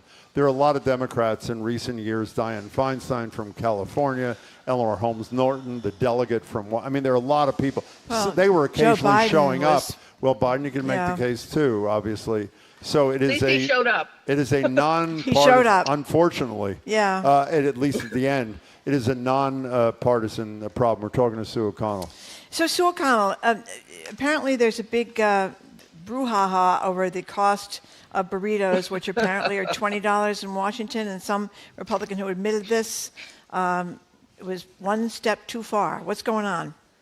Yeah, so, the hard thing that the Republicans are dealing with right now is that, all politicians can lie about a lot of things. They can put things out of context. They can give excuses. But every single one of us have to eat, and every single one of us know how expensive our groceries are and how extremely ridiculously high the cost of takeout food and even fast food is right now. And a Republican-leaning columnist talked about how his burrito now costs $20, And J.D. Vance wanted to weigh in, basically fat-shaming this guy, saying, it looks like you haven't missed a burrito in a while. But the greater point that it brings to is that the Republicans are fighting tooth and nail to not have you realize how expensive things are right now, especially when, if you recall, President Trump promised that everything would be cheaper and things would be better. And it's just a really hard narrative for them to take control of as we head into the midterms, because it's just ridiculously expensive no matter where you go. And we're all feeling it, and who you hold accountable for it is going to be up to you when you go into the polling station or mail your ballot in November. But this is going to be a hard one for the Republicans to take control of. By the way, we lost 23,000 jobs in the jobs report this morning, but I would like to say on behalf of the president, that's fabulous news. It's the hottest nation on earth. Sue O'Connell, you've been doing wonderful work as always on this trial. Yeah. Thanks so much. We'll talk to you soon. Yeah. Sue O'Connell. Thank you. See you soon. Thank you very much, Sue O'Connell. We've been speaking with Sue O'Connell, courtroom insider for Commonwealth Confidential. She's been covering the Lindsay Clancy trial on NBC 10. Hallie Jackson now on NBC News Now streaming app. That is Monday through Friday at 5 p.m. Thanks again to Sue O'Connell. Okay, coming up after this quick break, I've been looking forward to this all day. We're going to talk to the Scottish comedian sensation, Daniel Sloss, fresh from his time here with the Tartan Army at the World Cup. He's going to get a big show at the Wilbur tonight. We're going to hear from him next. I'm Marjorie Egan. He's Jim Browdy, listening to BPR 89.7 GBH, live from the Boston Public Library and streaming at youtube.com/GBH News.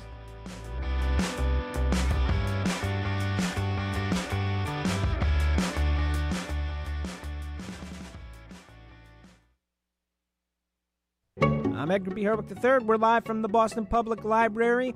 Giant hedge maze at Honeypot Hill Orchards and Stowe's, the curious focus of a new episode of the podcast Hyperfixed, all about the people behind those oversized labyrinths. We'll talk with one man about his quest to track down someone known as the Master of Mazes, plus the story of a 97-year-old who strapped herself to the wings of an airplane. That's the Curiosity Desk, today at 1 on GBH 89.7. Support for our programs comes from you. And Heights Crossing, an assisted living and memory support community offering residents experiences aimed at promoting independence, inspiring curiosity, and encouraging connection with others. More at heightscrossing.com.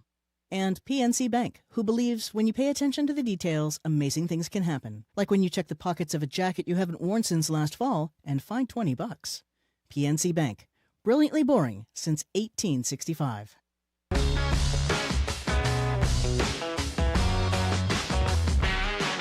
Welcome back to BPR and 89.7 GBH. I'm Jim Browdy. She's Marjorie Egan. We're live at the library, streaming youtube.com/GBH News. August 11th, whatever day that is next week, the Attorney General will be with us for an hour to take your questions and ours. The next day, Mayor Wu will be with us for an hour to take our questions and yours too. Daniel Sloss is a stand-up Scottish comedian known for, among other things, 2-hour-long Netflix specials, Dark and Jigsaw. Marjorie is talking about Jigsaw for 2 days now. He has appeared in Conan O'Brien's Late Night Show a ton of times, has toured over 55 countries. Also the author, this is key, of the 2021 book, Everyone You Hate Is Going to Die. I would propose a sequel, Daniel. Yeah, but not soon enough. Daniel Sloss, who Margie's about to fawn over, will be at the Wilbur tonight, right. Saturday and Sunday. Tonight is sold out, but there's still tickets for Saturday and Sunday. Go to thewilbur.com. Daniel, great to meet you. Thanks for being here. Thanks for having me. Okay, we have to start. We have to start with the local news. I mean, you've heard the Tartan Army, and you were part of the Tartan Army. I was here, going from bar to bar in their kilts, and everybody loved them, and they loved us.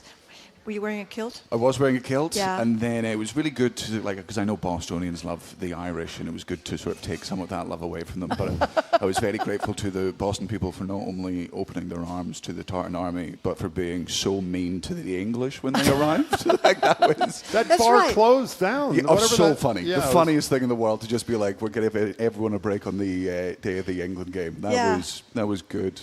But how does it feel? How does it feel to be remembered? Everybody's raving about the Tartan Army. How does it feel to be remembered as a group of people who drank every keg dry in Boston? Is that a way you want to be remembered? 100%. Absolutely. Because it's like, I especially feel like in Boston, you guys think you have a reputation for drinking when it comes to Paddy's Day. or New Year's or 4th of July or whatever, and it took us less than 48 hours to rid you of everything. And we're not even good at football. No, but there was a great enthusiasm for the ranch dressing among the Scotsmen who were here. I guess they were loading it up at the airport and taking it home. Yeah, I know, and I noticed you took all the cones off the statues that we love put out there. that. What is that about? What is that about? right. Well, what was that? What was it about putting them on the statues to begin with? It started in Glasgow. I can't remember the statue, but there's a famous statue in Glasgow, and students, when drunk from Glasgow University on the way home, would just put a cone on the top of the head because it was a big climb. And then the police would take it down, and then it just became a battle between the students and the police. And eventually, one day, the police just gave up because it was a waste of resources. That's a beautiful thing. And then we did it here, and I loved it. So you're going to talk. You got the show tomorrow and Sunday at the Wilbur. You're going to talk about the Tartan Army or not? Yeah, I mean, I'm going to see how many pregnant Bostonians there are with little ginger babies in their tummies. Well, okay. I was telling you before the show, Jigsaw it's been, you did it a while. It's not, what year was it you did the Jigsaw I thing? wrote it in 2014, so it would have been 24, and it Okay. came out in 2017. Okay. So it's been around for a while. Yes. Before you got married. Before I we got should married, point out. yes. But tell people what the premise is of this show, which has caused all these breakups and thousands of divorces. It's not that. It's only hundreds of divorces. Hundreds which I of divorces. still take Okay. as All right. yeah. But 4,000 breakups. Oh, way more, about 350,000 breakups. 350,000 Yeah, and breakups. that's when we stopped counting. Okay. I still get messages now about it. So what was the premise of this show? Oh, I just got out of a relationship, a very bad relationship, and because my parents married when they were young, and my aunts and uncles and everyone in my family married young, it was like the sort of done thing that you just got married young, and you compromise and you change things about yourself in order to be happy in a relationship. And then I sort of found after several years of doing that, I was actually very sad because, I was just changing who I was to end up in a relationship because that's what you were to do.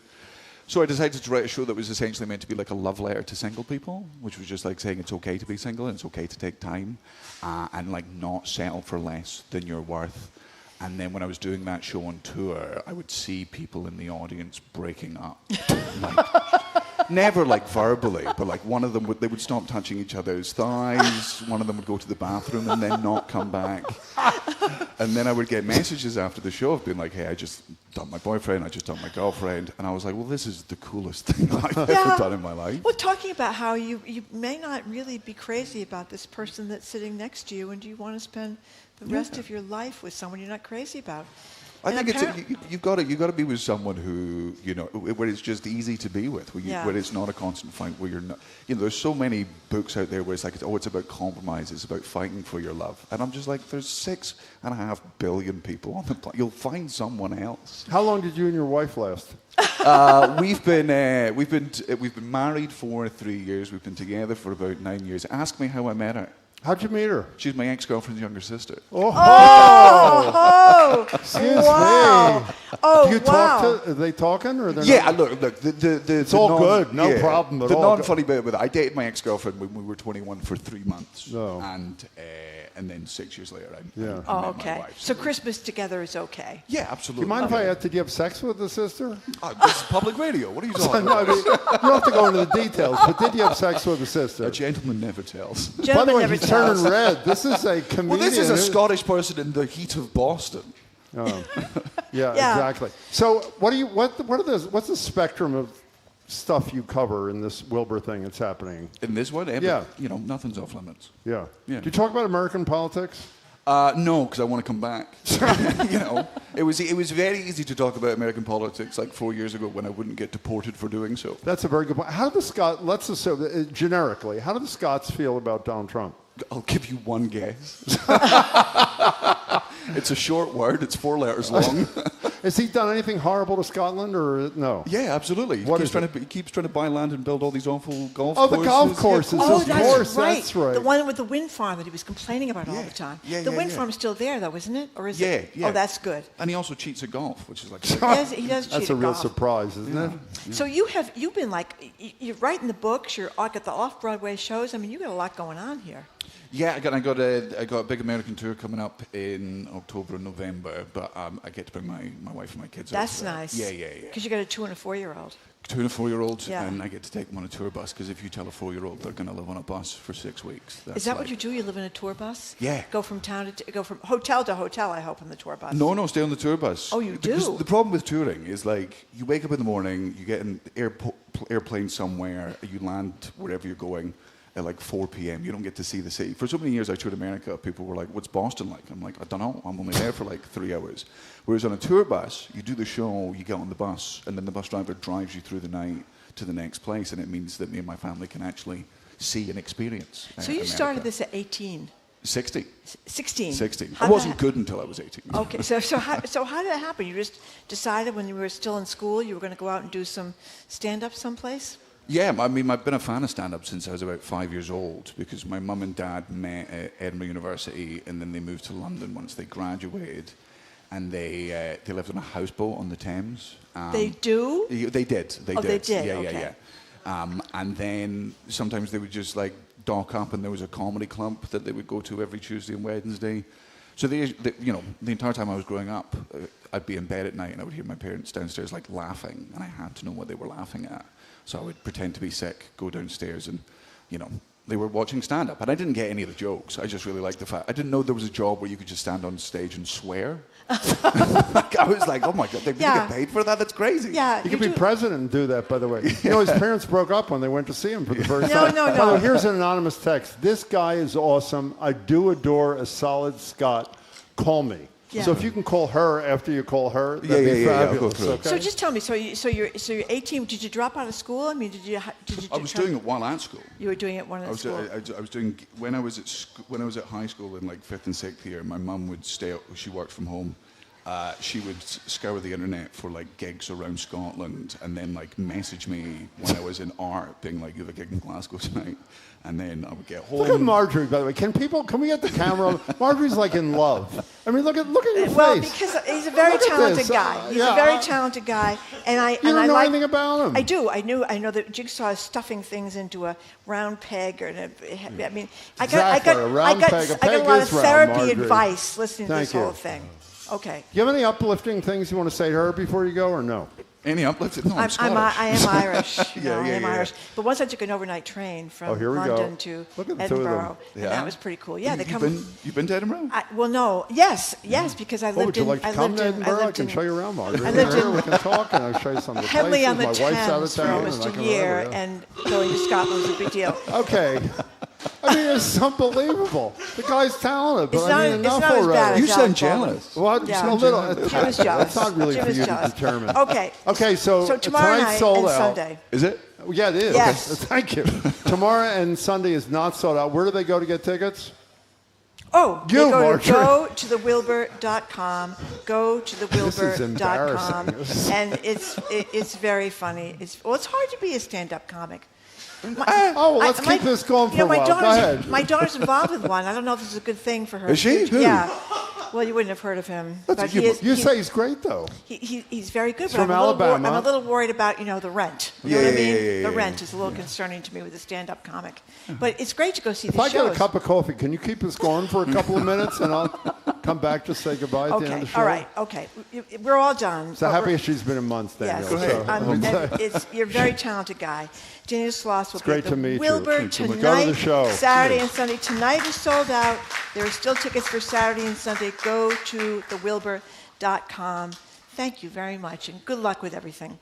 Pleasure. Okay, that was Daniel Sloss, S-L-O-S-S. Go to thewilbur.com.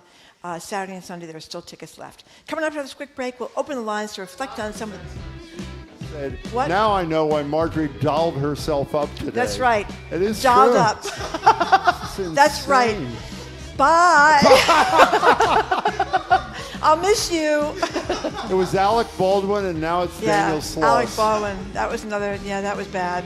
Okay, coming up after this quick break, we're going to open lines to reflect on some of the United States realist exports and artifacts and things that really identify us as Americans. After talking to someone from Edinburgh and Scotland. Like, for example, personal injury attorneys, those constant ads you see, and lawn flamingos, and of course, cheeseburgers. What is your most identifiable American feature? I'm Marjorie Egan. He's Jim Browdy. Listen to BPR 89.7 GBH live from the BPL and streaming at youtube.com/GBH News.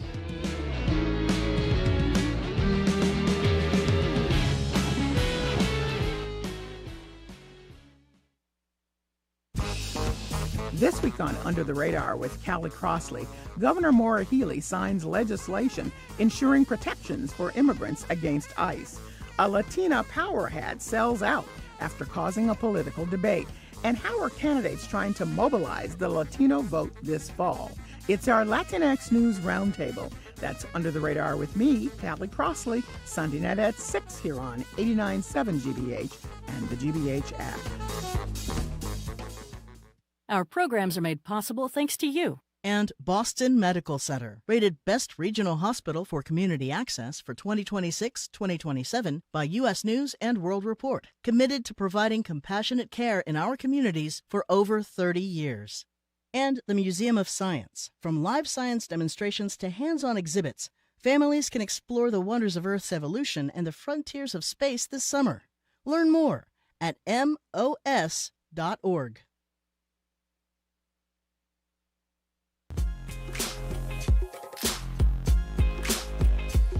Welcome back to BPR on 89.7 GBH. Before I tell you what's coming up, anonymous texters. Marjorie's single. I'm half Scottish and looking to mingle. There you go. There you go. Jim Browdy, Marjorie Egan, live from the BPL, streaming at youtube.com/GBH News. There's a lot of discourse this summer about what it means to be an American, spurred by our 250th anniversary. And honing in on the feeling is complicated, but identifying, let's call it Americanness, might be more visual and physical than anything. We learned with the World Cup, as Marjorie said, ranch dressing was a huge thing. And the New York Times has this fabulous visual thing. It's called Welcome to My Museum of America by Emily Keegan, in which she identifies a list of 25 things that just capture for her the spirit of America. Little car air fresheners, the ones in the shapes of trees. And they smell horrible. Those pink, they do. Flamingos. The $4.99 rotisserie chicken at Costco. And, of course, our personal injury attorneys. Having John Daly as your designated swinger, that's a power move. Thanks, This cannot be legal. Hiring America's largest injury law firm for your injury, that's also a power move. Morgan & Morgan, America's largest injury law firm. People. Okay, fine. So the lines are open at 877-301-8970. What are some of the things that say America to you? The number's 877-301-8970. What would you add to the list, by the way, Marjorie? What's on your list? What says America? I would say fanny packs. Those are fanny very packs American. a great one, actually. Yeah. I would say men in shorts. Probably more American than other places. You know what a lot of people wear here, men, they wear shoes and sneakers with their ankle socks and Birkenstocks with socks are the worst. Yeah, those are the worst. Those are shorts. How about you? I would say, I was thinking about, I love this piece, by the way, and there are many, many more than the ones we mentioned. Crocs. Souped up Crocs kind of thing. Crest white strips, Pizza Hut lamp. I mean, all that sort of stuff. Window air conditioners, I think, are a big thing. Takeout speaks to America. And you know what I was thinking right before the show? Anonymous commenters. And I don't mean like the ones here who are basically just commenting what we're doing, but commenting particularly on things that they know absolutely nothing about, like in newspapers and that sort of thing. That's sort of a classic American thing in 2026. So we want to know what falls into that category for you. The George Foreman Grill is on the list. This is another one again. Dude wipes. You know what dude wipes are? I do now. Okay, exactly. They're kind of gross. A sad desk salad is a great one, Oh, yeah, too. you're sitting at your desk It at is lunch fabulous. all by yourself. having your Bottomless little basket salad. of chips and salsa. This woman is brilliant. The woman, Keegan, who wrote this thing or created this thing for the New York Times, did a spectacular job. Anonymous texter says, nothing says America like an Eton emergency crank radio. That's pretty good. That's one of our gifts, too, that we give away. See the one underneath Pledge. it? No. Obesity. Well, that may, Yeah, we but are. people are losing weight though. People GLP-1s. that have Not everybody. not everybody. We're still lots one of the people 2 or that 3 have- fattest nations on earth. Okay, but I think a lot of people have had great progress and great success, but a lot of people can still talk about it. Ginormous portions of everything. That's an excellent one, like Yeah. Cheesecake Factory America. That's There's a a theme great here, one. Jim. What is it? Obesity, ginormous portions, and gluttony. Well, that's our listeners. That's talking anonymous commenters who don't know what they're talking about. 877-301-8097. You know what's another great one on the When I list? think of America, What? I think of elephantitis or whatever it is. Tiasis. No, it's okay. You got to be listening to the top of the show. Tiasis. Hopefully you weren't. Okay, here's another one that's pretty good. The T-shirt canon. I'll read what this woman wrote. The T-shirt canon merges 3 American obsessions: guns, sports, and freebie giveaways, Yeah, which that's is a good perfect. one. Let's go to Kathleen and Dedham. You're first on BPR. Welcome to the show. Hi, Kathleen. Hi there. Good afternoon. And to For you. me, distinctly American is the Waffle House. Oh, well, the I think Waffle that's a House. good one, That's actually. a good one. Yeah. That's you a have good favorite? I live in the north, and I know I'm down south is when I see a Waffle House, and I have to stop. I like a good Waffle House, Yeah, by the we way. have IHOP up here. I've Yeah. never been to Waffle House. Have you been to Waffle House? Well, I think you mean Just don't order pancakes. What? a stack. She's talking about pancakes, too. I said just don't order pancakes. They say Waffle House. Okay. But Thank are you, there- Kathleen. I don't think there are any around here. Are there I don't Waffle know. Houses? I don't know. Okay. You go to IHOP? I used to go to You IHOP take all your the kids, time. right, 'cause your yeah, kids want because to you go. have the pigs and blankets, Jim. You Yeah. love pigs and blankets. Love a good Jamie pig from and- New Hampshire says Amazon, and that is Yeah, so unfortunately, true. that is really true. Oh, here's another good one. Nothing says America like electing a convicted felon to the office of the White House and run That's to good. be the Left president. out sexual abuser, too. Stephanie, are we ready for Stephanie? I'm sorry, I'm going ahead. Yes, we are. Stephanie in Warren, Rhode Island. Welcome to the show. Hi. Hi. Hi. I am reminded of a book, Inscription, that talked about what it means to be an American in a way, because a foreigner was visiting the country and got into a conversation with a little girl, and he asked her, do you play the piano? And she said, I don't know. I've never tried. That's pretty good. That's pretty a good one. Stephanie, That's thank a you good one. for the call. The closest Waffle House, according to our wonderful team, is in Scranton, Yeah. Pennsylvania. That's a long way. Baseball caps. You never see That is men in huge. other nations wearing baseball That's a caps, really says good one. Connie from Natick. And this other person says ice for drinks. A lot of countries don't have ice. I know that. That is true. Yeah. Particularly poorer countries. You're a big That's- world traveler. that's When you were in the I'm not Champs-Elysees, quite a world traveler. did they have any when you're hanging on the No, Champs-Elysees? but the first time I went to China, get our first kid. There was even beer was warm, by the way. Yeah. It was very hard to get a cold beer. Yeah. Here's another one. Uniquely American thing, healthcare debt. Yeah, that's a good one. That's a sad good one one. too. Major cause. What is the major cause of personal bankruptcy in the United States, Marjorie? It is medical debt, even when you have insurance. Exactly. How Yeah. pathetic is that? 877-301-8970. What's the thing, thanks to the New York Times and this woman, Keegan, is it Emily Keegan? I think it's Emily Keegan. Yes. For this, what's the thing that speaks America to you in 2026? Anonymous texter, 2 weeks of vacation per year that we then work through. That's a very good point. Almost nobody takes their pathetically little 2 weeks of vacation. Marjorie and I do too. Here's another good one, tipping. Tipping. In much of the world, there is no tipping. That is totally true. A 7-Eleven Slurpee at 2 a.m. That's from Dan. Yeah. A drink that is sugary, that is big enough for you to swim in is actually an American kind of thing, you know? Truck stops. That's a good one, too. Patty in Cranston, welcome. Hi. Hello, can you hear me? We can. Okay, great. I have a light one and a heavy one. Okay, which are you starting with? One, Light one, yes. Distinctly American is white socks. White athletic socks. Horrible. That's a good I'm with one. you. I don't mean to offend anybody, but yes, horrible. What's the heavy one? Yeah, I gave them up about 30 years ago. Okay, and good. the second one is prescription drug TV commercials.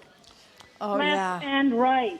They're everywhere. No, it's true. Well, by the way, if you watch 60 Minutes, which is the most popular television magazine show, I don't know if it is anymore after Barry Weiss, or CNN, almost every commercial. Well, because is the for audience I know it's is old. old. Prescription Yeah, I mean, drugs. that's yeah. why you don't, Patty, you that's don't a see good that one. if you're watching the NFL football game. And a bad one, too, at Yeah, the same you don't, time. you don't see that. Brendan and Holden, hating expertise good. and doing your own research is especially American.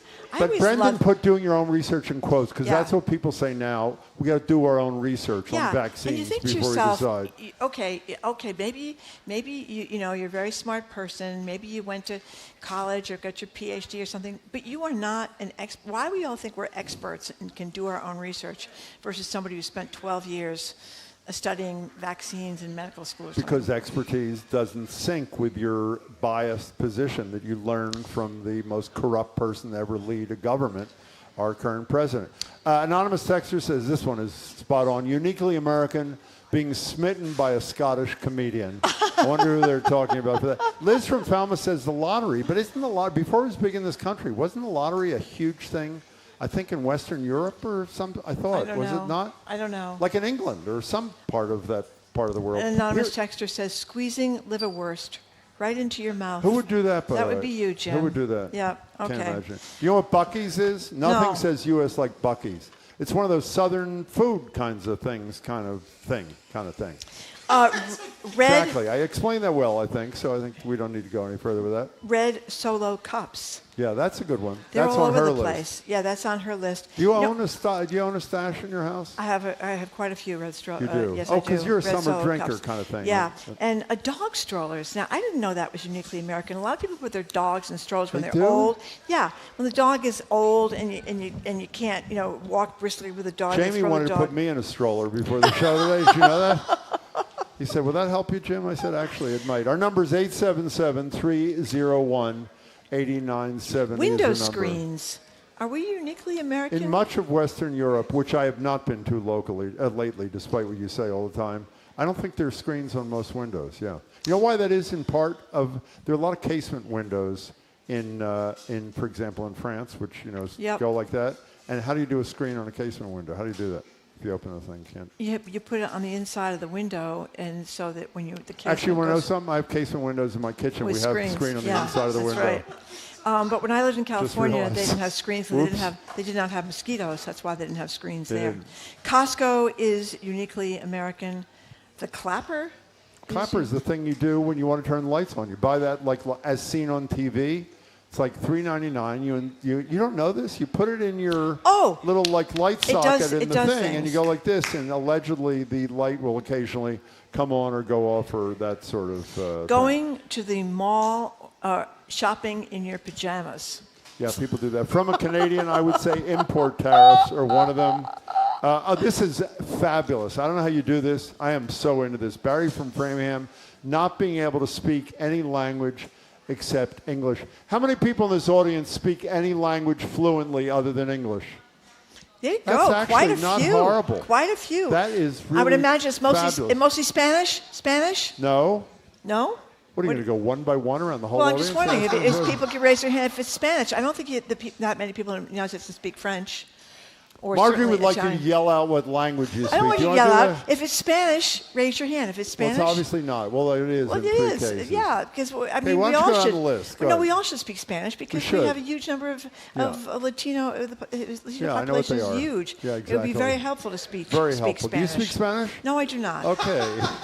Unos, dos, tres is You know as what, far as I I can go. believe you Cuatro, took- cinco, seis. Did Remember you that not from take Nestor French Mystery? like I did? I took French forever. How I used to be useful able, is that? I used to. Well, I took 7 years of French. yeah, it was not because that was before we became a country largely of Latino people. I mean, Yeah. it was. I mean, where I grew up. What was the value of learning how to speak? This is not an anti-French thing. France is a great place. What was the value of you and I taking years and years and years of French? What do you learn for learning a romance Well, you learn the language? subjective tense. You do? Yes. What is the subjective tense? If it were so, I believe it's a subjective tense. If it But were here's so. a good one. Anonymous texter, the World Series. That drives people from other countries Oh, my nuts. God. You know why?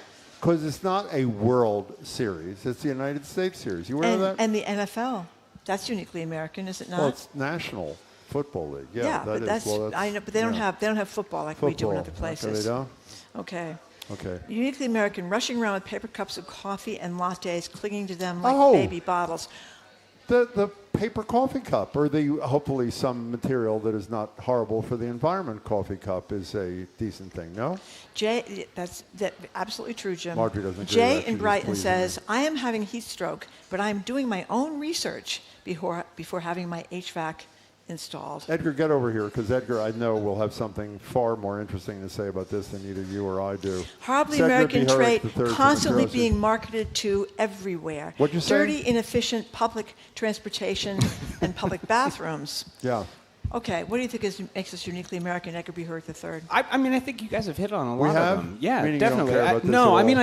I do. I think this, I actually like this topic. you do? It's good. But Oh, I my think God. infomercials in general, just like commercial culture, is like the thing. I love infomercials, by the way. Although do? I find myself, you mentioned that one of the items in the article that the woman wrote in the New York Times is the pink flamingo, right? Pink flamingo. Have you guys Plastic ever pink met flamingo. Don Featherstone? He's a no longer local with guy, us. right? He's from Worcester. He have? invented. Yeah, I've met him before. I mean, he's dead now. Well, you won't be meeting But him he again, invented yeah. the pink flamingo. I mean, That's that was pretty cool, invented isn't it? here in Massachusetts. Did he get which rich is from the crazy. pink He flamingo? didn't get very rich, although his wife, the last like 30, 40 years of his life, his wife made all of his clothes. They would wear matching outfits, almost always with pink flamingos on them. Well, that's uniquely incredible. American. That is uniquely American. Yeah. You know what we forgot? What? Hot dogs. Oh, yeah, of hot course. dogs.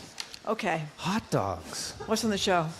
Well, Marjorie, I don't know if this is your cup of tea, but there's this Scottish comedian who's going to be at the Wilbur, and he's going to join us on By the the show. way, you could, unless you were looking at her face, you didn't appreciate the magnitude of this smittenosity. No, I mean, it was, Oh I my could see it happen. God. I could feel it. It got like 2 I could degrees feel it. warmer I tell over you, there. well, you know, he in was the cute library too. He here. was very cute too, wasn't he? I couldn't control Not myself. that that What are you matters, gonna do? actually. We Not should that be clear, that we don't matters. care Oh about No, no. in all All seriousness, one of the things we're All doing on the seriousness. show, which I think is going to be a really interesting conversation. So there's this new Center for Therapeutic Genetics opening up here in this area. What does And that mean? So the idea is there are all of these rare diseases, which it's really hard to get enough money to do any really research on. This place is a big collaboration among a bunch of institutions here, and they're basically bundling this all and saying what we're going to do is we're going to come up with gene therapies that can be used across bunches of different rare diseases. Jim, elephant.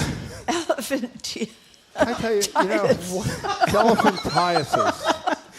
Elephantitis. That That might be the first thing when you check it out. It's not like a Edgar's funny... going to get to the bottom of We're that. going to get to the bottom of We don't need to get to elephantitis the bottom today of it. here at the Boston Public You're Library. the only person that needs to get to the bottom of it. I don't know what it means. This is apparently... Well, unfortunately, well, it is going to stop, but only because the show's over. Okay, that's it. Edgar, good luck to you. We'll be checking Thank it out. you. And Jared, the whole deal, whatever. Okay. Thank you Oh very my much God. for tuning in today. Thank you for people that came down to the Boston Public Library. Everybody can speak Spanish Anonymous out there, Jim. texter said Marjorie during that segment needed to borrow Jim's fan. Let me tell you, it wouldn't have been enough. Personal fan, uniquely American. Thank you. That's a very good point. That's right. I have one that has a sprayer in them that I Oh, bought do in you? China. It's unbelievable. Oh, that's nice. Okay, Good. we have a podcast. It's on our TikTok page. No, it's not on our TikTok page. We have a podcast, which is And a TikTok page. Yeah, and a TikTok page are two separate things. I'm Excuse very me, it's flustered. not subjective I'm very tense. There's no flustered. such thing. You must be thinking of the Subjunctive. subjunctive mood. Yeah. Look Subjunctive. it up. I'm a former French teacher with a master's from Middlebury Thank in you. French. I screwed that up too. We've screwed up I'm not virtually having everything. a good day. Yeah. But O negative is the universal donor, Thank you. not O positive. Okay, good. Okay, we want to thank our crew here. Oh, my God. Zoe Matthews, Hannah Loss, Ariana Gonzalez, John the Club Parker, Jamie Bologna, our BPL staff, Maddie Geyer, Angelica Marrero, Brad Lewis, Juan Jose Cadena, our security team, Darius and Derek, our host of the Newsfeed Cafe and across the street at the Lennox Hotel. On Monday, Juliet Kime and Andrea Cabral are going to be in for us because Jim, as I've been reminded over and over again, we're a bunch of scufflaws. We're taking Mondays off this summer. It's almost oh, well. over. It's almost over. Yep. Okay, the Curiosity Desk with Edgar B. Hurd III is starting immediately after us on 89.7 GBH right here at the library. And then also at the library is going to be Jared Bowen's Culture Show Week in Review. That starts at 2, also right here at the library. I'm Marjorie Egan. I'm Jim Browdy. Thank you so much for tuning in. Hope you can tune in again next week and have a great afternoon and stay cool.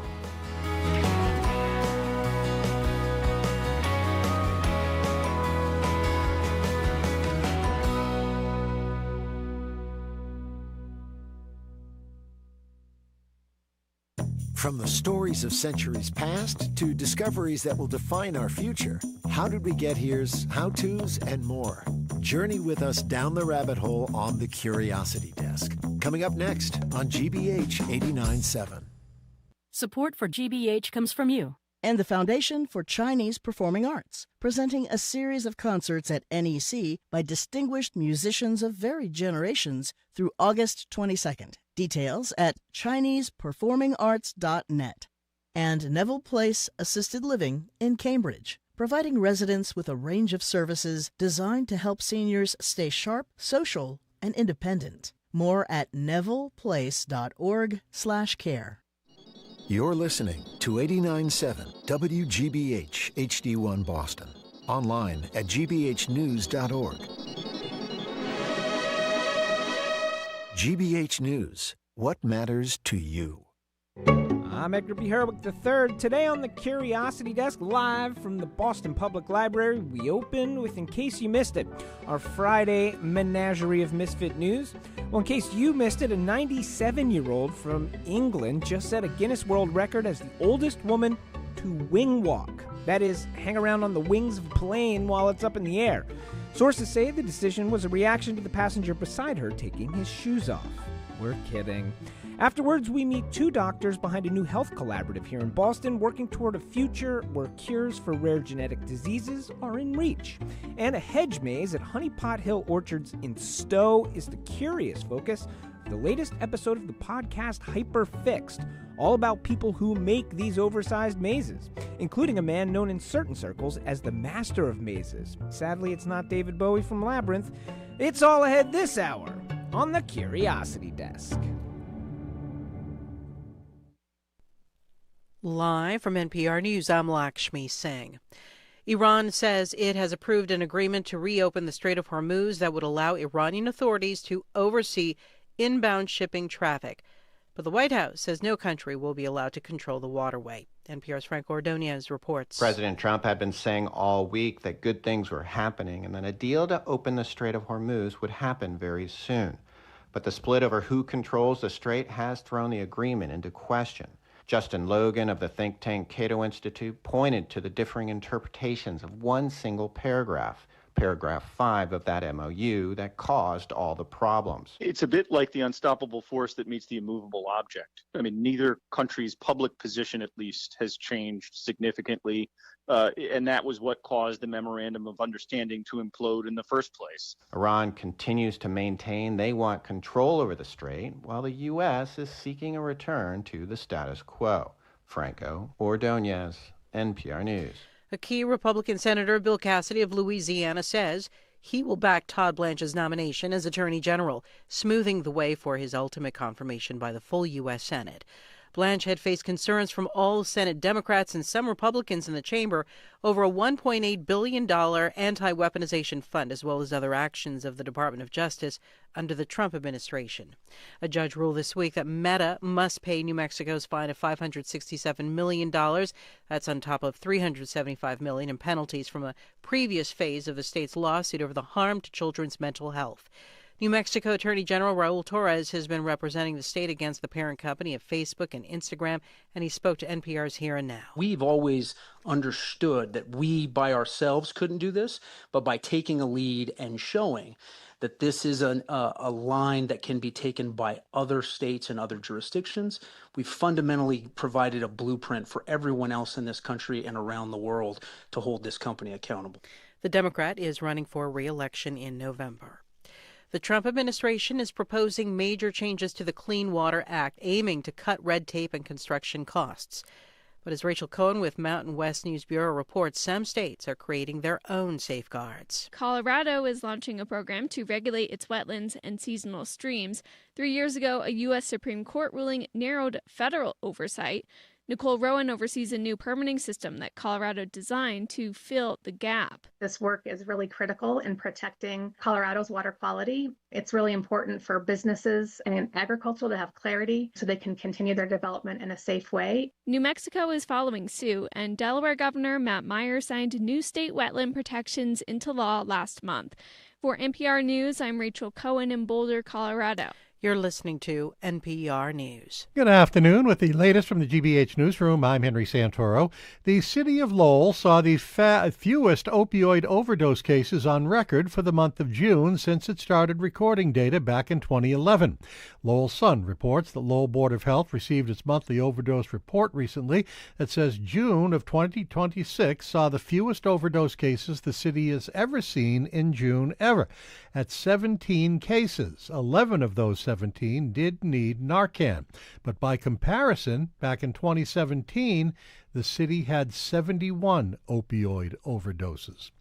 Soccer fans in the Metro West are able to keep their FIFA World Cup energy going with the start of the Worcester World Cup, which kicks off today. It marks its 20th anniversary with a 5-day event at Foley Stadium. The tournament features a men's division of 16 teams arranged in 4 groups of 4 and a women's division of 4 teams. An opening ceremony today will officially launch the event with a West African matchup of the men's side with Ghana and Liberia at 5 p.m. Liberia was the Crown Championships last year. They're seeking their 2nd straight title, their 7th overall. Games continue all day tomorrow and Sunday. A full game schedule is available at the Worcester World Cup Facebook page. After 13 innings last night, the Red Sox open a weekend series with the Athletics tonight at Fenway. The winds just keep coming. In the forecast, sun, clouds, and a good chance of an afternoon thunderstorm today. High about 90. Hazy, hot, and Henry. This is GBH News. Support for NPR comes from NPR stations. Other contributors include Fisher Investments.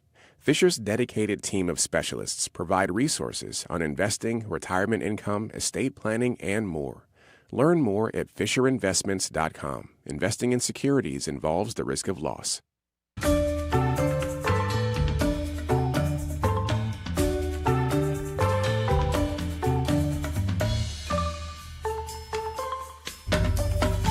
Welcome to the Curiosity Desk on GBH 89.7. I'm Edgar B. Harwick III. We are live at the Boston Public Library, and we're streaming live at youtube.com/GBH News. Happy Friday, everyone, and welcome to our end of the week menagerie of misfit news that you might have missed if you were too busy focusing on Fauci hearings, Iran negotiations, and cyanobacteria. This is what we like to call, in case you missed it, and in case you missed it, high drama at a community theater production of Rocky Horror in Essex, Vermont, when a barrage of threatening texts to members of the crew turned out to be coming from inside the room. That is to say, the show's disgruntled music director. And in other news you might have missed, a 97-year-old woman just set a Guinness World Record as the oldest woman ever to hang out on the wings of a plane flying through the air. Here to guide us through these important stories and more, we are joined by Jeremy Siegel, host of the brand new statewide radio show In Common, which airs on Saturdays at 2 on GBH 89.7, NEPM, and CAI. Along with him, a new face for the Curiosity Desk, Maura Johnston. Maura is a freelance writer, editor, professor at Boston College. She beat all other Mauras on the planet to the punch, and she owns the website Maura.com. Maybe we'll have a chance to ask her about how she got that, but we'll welcome them now. Jeremy, Maura, welcome to the Curiosity Desk. Thank you, Edgar. So let's start in Vermont and this production of the Rocky Horror Show. So this is a small theater group up in Vermont. And this is back in April, but the news of what what has happened is now finally coming out. So essentially, the basics are there's a production happening of the Rocky Horror Show, and it sounds like things are going a little bit awry with the production. At some point, threatening text messages start coming to members of the cast. Okay. And one of you want to take it from there and tell us what happens next in this twisty-turny story, Maura? Yeah, as it turns out, those threatening text messages were coming from the music director of the production, who just kind of wanted a way out of this whole disaster, I guess, because there were problems with the gender flipping of I think Dr. Frankenfurter. There are many laws with rules which if you have that play, you can't flip any of the genders. You have to keep things stable. Which is sort of ironic, I feel with a show like the Rocky Horror Show. It is very ironic. It sort of seems weird to me that they're like, if you do the Rocky Horror Show, you cannot flip genders. No. That's very, a little strange. very straight. Yeah. Fascinating story, and I think the fact that, you preface this by saying, like, if you weren't following these stories because of these pieces of hard news in the news this week, this story, when you dig deep into it, is hard news. It was actually covered extremely closely by a local Vermont publication, 7 days for months, going through all the trials and tribulations of this show, how it didn't seem like it was going to happen. But then it was very recently that it became big enough news for the Globe to take on a little investigatory piece. Yeah. And it's because the local police issued this statement that showed that it all came from within. And these were straight up threatening texts that were sent. They did not, the person in charge of the theater did not want this to be put on. After they called the police over these threatening texts, they got follow-up threatening texts, which I'm just going to read a quote of one because it's wild. He says, "You called the police? You are weak. You are far from professional." Yeah. And the police far from professional. The police report reads like something that you literally could not make up yourself. And I think the bummer at the end of the day for all of this is it's a nonprofit organization where none of the actors are paid. The majority of the board members have now resigned as a result of this, and the theater itself is now out $11,000 that they would have made up from ticket and concession sales. There's passive aggression, and this is like a different type of passive aggressive. This is like active passive aggression, because he wouldn't just go and be like, I don't want to do this anymore. It was like he had this whole plot, and he had, the text messages scheduled. But he was literally pretending he went so far as to basically have these text messages coming from different phone numbers, et cetera, et cetera. And the police found out because one of the cast members felt threatened enough that they went to the police, and so that's... Well, the person who wrote these texts actually helped bring it to the police as well. It seems like it was all sort of a part of a ploy to bring down this production, not just to intimidate people, but literally the text came from within, and it looks like the police calling the police came from within over who could what ended up possibly being imagine his this own much text. drama in a theater group. I mean, it is a drama club, right? Well, we're gonna turn from Vermont to England right now.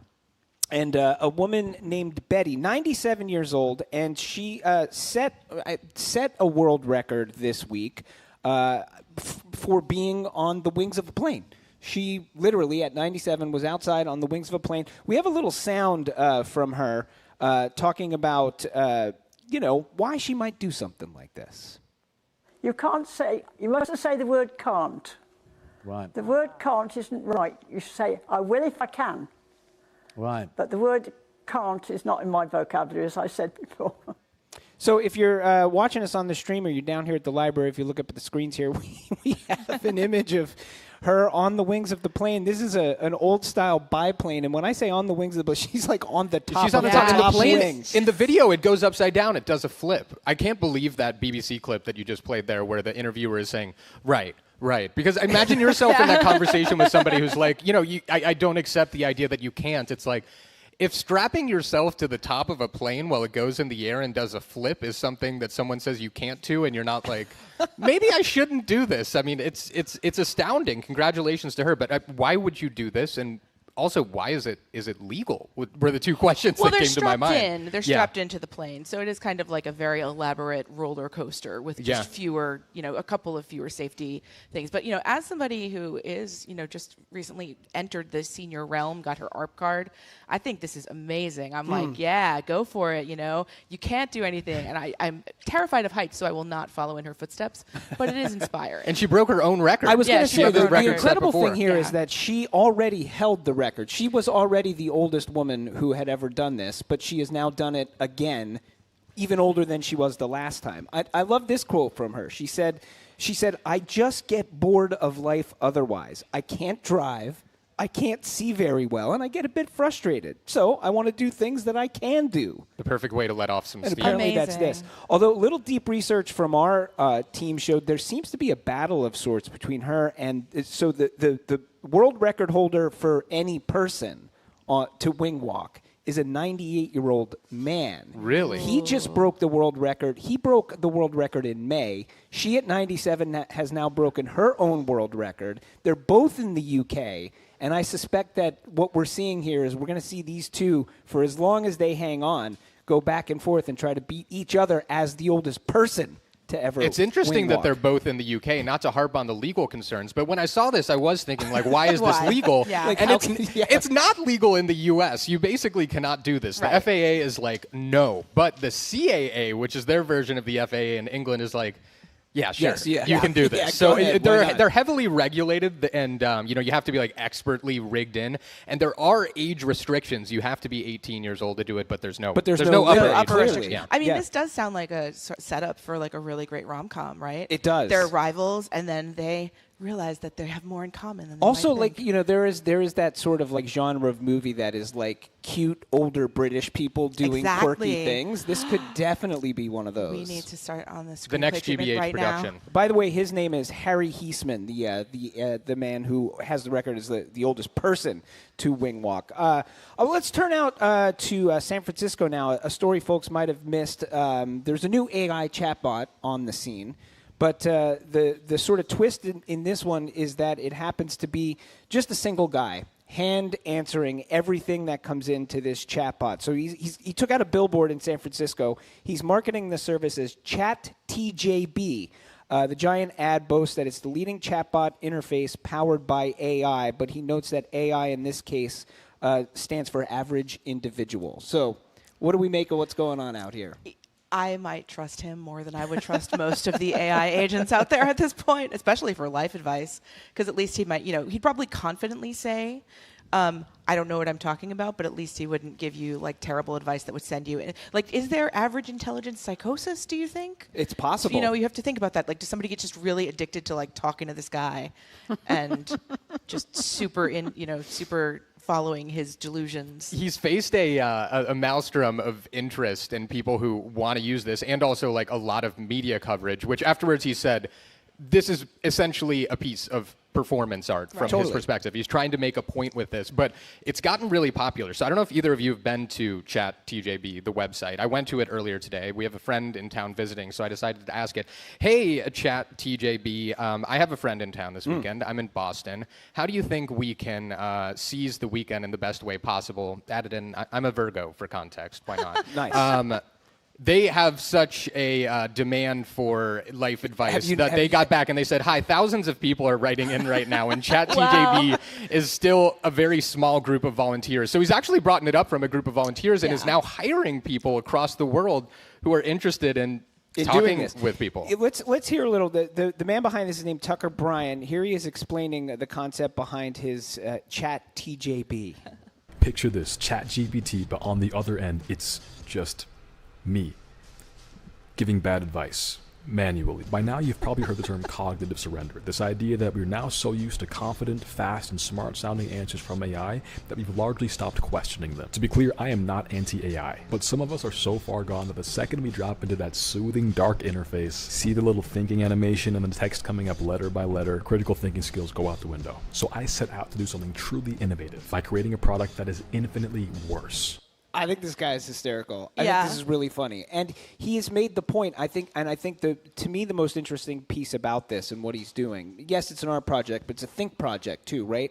And for him, it seems the critical thing is that the interface looks exactly the same as the interface in these other LLMs. It does. Yes. Using it feels the same. And for him, there's something important. He said in interviews and stuff, even if the next time somebody uses an LLM, it makes them just stop for even the smallest nanosecond and double check or think, just because it looks this way doesn't mean it's right, then I've done my job.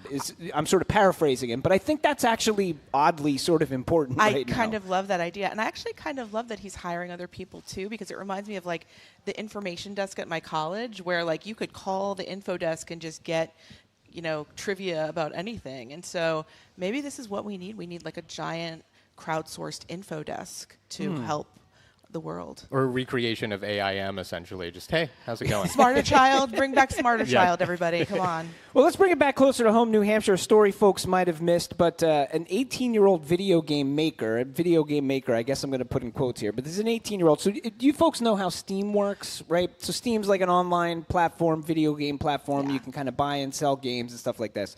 So this 18-year-old up in New Hampshire, and I also think this is pretty funny, he created a game that was $200 to buy, which is the limit. That's as expensive as you're allowed to make a game on Steam. The game did not really have much of anything to it, but the game was called This Game is Worth $200, and it was costing $200. Now, he did this a couple of weeks ago. He had another game which was called This game costs $10. $10. $10. So he went from 10 to 200, but so basically he did this as a lark, thought it was kind of funny, didn't think too much about it. He goes back into his account some months later, and he sees that there is $1.3 million, that this thing has been downloaded over and over, purchased for $200 a pop over and over and over and over again. And he's like, for a split second, he's like, oh my God, I'm a millionaire. Right. And then he finds out that the vast majority of these were returned. So on Steam, you can buy the game. If you don't play it for I think you can play it for up to 2 hours and keep it for up to 2 weeks, but then you can return and get your money back. Yeah. So he had sold a bunch of them, and then almost all of them got returned. And so he was not a millionaire. In fact, he had about $2,000 or something like that.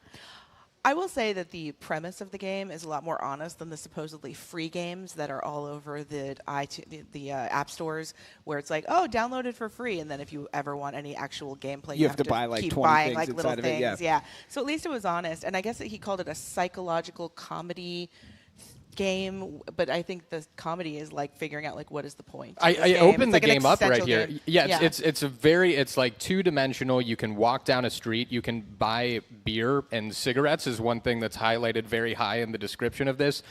There's absolutely no point to it. There are two pieces that I find interesting to this. One, I love the idea of someone logging off for months and then coming back and be like, I made $1 million. Right. The second interesting piece is that it looks like most of the purchases came from China specifically. This is true. And that there are instances of Steam being used for money laundering, that you can somehow use like the means of purchasing it and getting your money back to wash your money. So who knows if that's what this was used for. Yeah, but he sort of, and he has theorized either that or the fact that there's, I mean, obviously it's a gaming site, so it's going to be gamified, but we all know everywhere you go on the internet, everything's gamified. And so there are these things, Steam points, that you earn by purchasing stuff, which allow you to do stuff on the platform. And he theorizes maybe people were buying it to earn Steam points, and then they returned it, and there's a little glitch in the system where they retain their Steam points if they buy it and then return it. Or money laundering, which actually like brings up it's kind of a serious issue. Like these platforms where money is exchanging hands. Because it was all from one specific region in China largely too. So maybe it was this like bot farm where everybody was like, okay, we have our individual bundles of $200, and maybe that was gamified too. Like, can you buy the most copies of this game? If you do, you win a stuffed animal or something. I don't know. I appreciate the fact, too, that he does, like, very much in the About This game, defend the fact that it is a real game. Yes. But he also says it is a scam. He says, like, it's the scam among all scams. I think the real point here, though, is, like, I guess it's disappointing when for a moment you think you're going to be a millionaire and then you find out you're not. But at the end of the day, he did make $2,045 on a game that is like that probably took him 5 minutes to put together. Yeah. So like joke, but $2,000 isn't nothing. It's not $1.3 million, but hey, good job. There's no room for a sequel though, with $200 being the max price that you can charge for a game. Right. Yeah, this is true. Maybe you That's go a great down point. to like 10 cents, and then you sort of try to make it try up to in do volume. it at scale. Yeah. Yeah. All right, well, before I let you two go, one more thing in the news that folks might have missed this week is down on Cape Cod, a couple of Christmas tree shops signs went up for auction and were purchased to benefit Habitat for Humanity. Jeremy, this is something I believe you may be looking into I'm this doing weekend. a deep dive into this story on In Common this weekend, Saturday at 2. Have either of you been to a Christmas tree shop before? Oh, my God, of course. What are I you have talking not, about? but Yes. I know many loyalists. Wait, did you just say you've never been to a Christmas tree? Well, they don't exist anymore. Well, too. no, I know, but like, how did you make it through this don't area know. without ever stepping foot in a Christmas tree shop? I'm not really sure. Maybe I moved here too late because I've only been here like 13 years. So maybe it was just not in my place. Yeah, I've wanted to go, but So closed down for the past 3 years, a Cape Cod institution that ended up spreading over Massachusetts. They began in the 70s. It's basically a home goods store where you can get like anything from pots and pans, to tchotchkes. And after it closed down, people didn't know what to do with all this stuff, the folks at Habitat for Humanity came up with this idea of like, let's try to get the most iconic things we can find and auction them off. So they actually called up the former CEO after the place went bankrupt and to see if they could get the massive clock tower that was this iconic piece of architecture on the outside of the Hyannis Christmas tree shop, like the campiest thing you can imaginable. And they acknowledged that this was an insane idea now. Here's how they told me the story of calling up the former owner of the shop. So Tara called Greg Bilzikian and asked about it. And Tara, you pick it up from there. Yeah, basically, he was laughing, and he's like, that thing is 100 feet high. What are you going to do with it? You guys are crazy. So we just had a good laugh about it. And then a few days later, he called back and said, you know what I do have? I have the original signs. And these things are 27 feet long, more than 1,000 pounds each that they had to cart to Habitat for Humanity. But they held an auction for them, and 2 local businesses paid more than $3,300 apiece to raise $7,000 for affordable homes that are actually going to be built in Yarmouth, which is the home of the original Christmas tree shop. So that's fantastic. A happy Christmas ending. Yeah, for the Christmas in July, August. Yeah. Christmas in August. I'm sure it'll make some, like neighborhood bar with like the old pennants and the pictures. Well, one of them is a coffee shop. Actually, there you those go. full of eclectic material. I don't know how they're going to Great. fit it because it is absolutely massive. But hey, they'll figure it out. All right. Well, in case you missed it, we've been speaking with Jeremy Siegel. Jeremy's the host of the brand new show In Common. Airs Saturdays at 2 on GBH, NEPM, and WCAI. As you just heard, you can hear more about this Christmas tree shops signed story this Saturday. There's also a podcast version of the show you can check out. And also our thanks to Maura Johnston, freelance writer, editor, Boston College professor, and owner somehow of Maura.com. Jeremy Maura, thanks so much for being with us. Thank you, Edgar. Thanks. When we return, a new medical center here in our own backyard is setting out to target rare diseases with gene therapies that, frankly, sound like something out of a sci-fi novel, but one that is not dystopian, for once. I'm Edgar B. Herwick III. This is The Curiosity Desk. Don't go anywhere.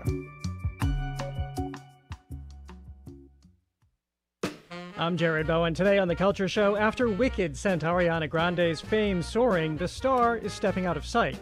What does her retreat reveal about celebrity, privacy, and life under constant scrutiny? And in Germany, 150 people packed a medieval church for a chord change 2.5 years in the making. John Cage's 639-year concert is now 4% complete. We take on that and more on our Week in Review today at 2 on 89.7 GBH. Support for our programs comes from you. And Boston Landmarks Orchestra, presenting Organ Symphony and Fountains of Rome, a free concert conducted by Christopher Wilkins on August 12th at 7 at the DCR Hatch Shell in partnership with the Esplanade Association. More at landmarksorchestra.org. And Gloucester Stage, presenting Dalloway, First Love by Lindsay Joel, a modern coming-of-age romantic comedy prequel to Virginia Woolf's beloved Mrs. Dalloway. Starts Thursday, August 13th. Tickets available at gloucesterstage.com.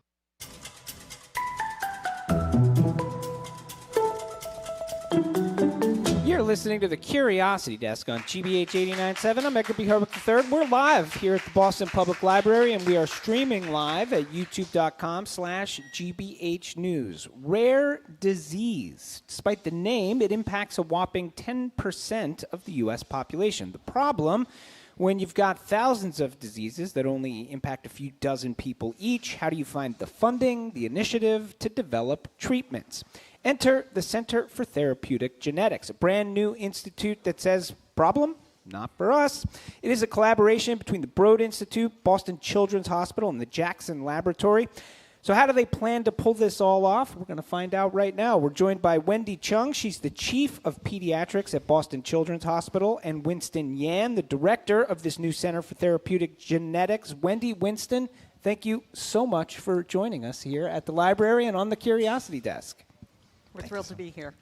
So can we start, and I sort of talked about it a little bit there in the intro, but you do hear that word rare disease, and it's hard to think big impact because you're like, well, it's rare. It's probably not that big of a deal. But as we say, you sort of add all of these rare diseases up. I think it surprises me how big of a problem it is, or they are collectively. Yeah. Individually rare, collectively common. A lot of people don't even know they have one. And when you put all of this together, we're better together. There's synergies as we figure out how to do this. It's repeatable to be able to come up with what we think are going to be the programmable therapies. What have the challenges been? I mean, are the challenges in finding some sort of treatment for these rare diseases, is it as simple as, if it's a rare disease, it's only going to impact X number of people, and therefore it's really hard to find the money to do research to figure out something to do or to find enough people who care? Is that the sort of the challenge? Is that why we don't have more therapies for more of these rare diseases? Yeah, I would say that's one of the biggest challenges because in order to, so how do drugs get developed today? Usually there's a lot of upfront investment to make to fund the treatment, to have it go through the trials, the early phase, the late phase trials. You get an FDA approval, and then the FDA approval allows you to market that drug and recoup the reimbursement. But what happens is that often these tiny populations, these small populations that are individually rare, it makes it really difficult to recoup that investment. So one of the challenges the companies are just simply put not going after it, and we feel like we have a very unique set of institutions and a unique set of opportunities right now to help those patients. Well, we'll talk a little bit about the institutions involved and the collaboration involved. But I want to get to the bottom, at least a better understanding of what therapeutic genetics are. I mean, what is the approach here? I think a lot of people hear gene therapy. I think they generally kind of have a notion. Okay, I get it. You're gonna alter genes on the genetic, whatever. But like, what is it? What are the therapies that we're talking about here that you're working on? And how do you work on them? Right. So what connects all of these is there are changes in the DNA that are predisposing to disease. And so I want to be clear, these are all diseases that we're targeting. Okay. As you think about As opposed to what? As opposed to this is not enhancement. This is not to make I see. people taller or change their hair color. Got it, These are all true diseases that we're talking about. In all of these cases, they're encoded in the DNA. So we're looking for something that's common to all of them where we can get to the root cause. So in a simple way, it could be erasing and fixing the underlying root cause to be able to correct it, restore it to its normal function as we go forward. There are other ways that we can think about it, other nuances, but at the end of the day, it's getting to the underlying root cause. Got it. So I've read in a few places that kind of at the outset of this, you're starting with a couple of rare epileptic disorders. These are neurological issues. Can you sort of walk us through what these sort of rare diseases that you're starting with are? Who do they impact? How do they impact people? So we're starting with some of them that are actually in the liver. There are some. Oh, they're in the liver. So there are some. We're going to start with the easier things where it's clear what we're going to be able to do, and there's a path forward. And there's already actually demonstrable cases where we've been able, others in the community have been able to treat these conditions. But now we need to think about how to scale this, how to be able to do it over and over again safely, clearly, and effectively. The brain is going to be the next step. Yeah, and I'll add on to what Wendy said. The brain is what we received a large award from ARPA-H to really push the frontiers of where we can do these genetic therapies, the therapeutic genetics. So we fundamentally have technologies that are now emerging to get to broader parts of the brain. We can use the editing technologies and almost package it inside these technologies. And that allows us to actually reverse some of the genetic, the disease-causing misspellings in the genome. We're starting with these epilepsies because, one, they're very severe and patients are in need. Two, because you can measure the outcomes often a lot more easily with the count of the number of seizures. So that allows us to have a quicker understanding of whether our treatments are working or not. You listen to Curiosity Desk. We're talking with Wendy Chung and Winston Yan about the new Center for Therapeutic Genetics, where they're trying to find treatments and cures for rare diseases. Who is impacted by these rare diseases? Wendy, I mean, you said sometimes people don't even know they have them, but sometimes, as you just said, Winston, they can be very severe. My understanding is a lot of folks who are affected are children, and that children often, in often cases, like a significant number of these children will die from these rare diseases, as children. That's correct. So we do estimate that it's probably about 10% of children who are born, many of whom may actually die before they realize they have the diagnosis, and they're hiding in plain sight. So individuals that may go with the label of having autism may have blindness, deafness, liver failure, heart failure, kidney failure, almost any part of the body that fails. Many times the underlying cause is a genetic cause for this. Within doing this, time matters. And so the earlier we can get to a diagnosis and the earlier we can get to treatment, the more effective it's likely to be. And so we're actually doing things in parallel to be able to enable those early diagnoses for everyone and treatments that we're going to be able to afford for everyone. That's a major tenet of what we're trying to build. Winston, we live in a time where it feels like people can't get along really at all, and yet you have some big institutions here working together to make this happen. How did this thing get started? How did this start to come together? I think that's a great time and the context as well. So one of the things is just the shared need, the shared vision, as well as folks who have genuinely collaborated together before. And when these institutions come together, we had a vision for how can we help more patients with these diseases and do it in a way where we're building infrastructure to make it faster, better, and cheaper every single time. The institutions that are coming together, you have the Broad Institute, where some of these foundational gene editing technologies were first invented. You have the Jackson Laboratories, so the headquarters is in Bar Harbor in Maine, but they're often where patients go for modeling their disease. Can you build an animal model to see whether your prototype treatment actually works or not? And then you have Boston Children's Hospital, which is one of the leading children's hospitals in the world. Yeah, I've heard of them. Yeah. Pretty big deal. And I will say that one of our tenets is that this is a grand experiment in some ways of building the center to be able to streamline these processes. But we don't think it's limited to just our three institutions working together. We think there's a tremendous opportunity to collaborate and also share our work to enable more such centers worldwide to tackle that. 10% is a lot of people in the world, and one center is not going to be able to fulfill all of that. Yeah. You've said our model is not to be family funded for particular diseases. What do you mean by that? Yeah, so that's a really interesting question of, I think there's a tension sometimes with, there's so much pressure on families to, if they have a sick child, not only to care for that child, but also to raise that expensive money in the current drug development scheme to do those experiments, to recruit the scientists, to push things. It's like a roll your own drug development. And we think that's just not sustainable, right? That's not something that a family who's already, parents who are already caring for someone who's sick to do. So we want to ultimately make it more of a process and it becomes the standard of care for these genetic disorders. You listen to the Curiosity Desk. We're talking with Wendy Chung and Winston Yan about the Center for Therapeutic Genetics, where they're working on cures and treatments for rare diseases. Wendy, what does it mean, the notion of being able to take steps in the right direction for treatment for these things, in particular around children's? I mean, it feels like there's got to be an emotional component to this work. Is there? Yeah, it's massive. Yeah. In doing this, it's kids and it's their families that are impacted by doing this. And for children, it's just not fair in terms of being able to go forward. And so as we think about the access and making sure that everyone has access to this going forward, there's an urgency that we have. Children are literally dying of this every day. Both here in Boston as well as around the world, and we just can't wait anymore. As we go forward, we have to figure out ways to be able to do this faster, better, less expensively, more reliably, and there really is the technology right now coming together, the people with the will to do it. I think even from a regulatory point of view in this country, the will to be able to be better together, and so we are united in terms of being able to accelerate this. The possibility is there, and we can't afford to lose a generation of individuals by going forward. We have this urgency.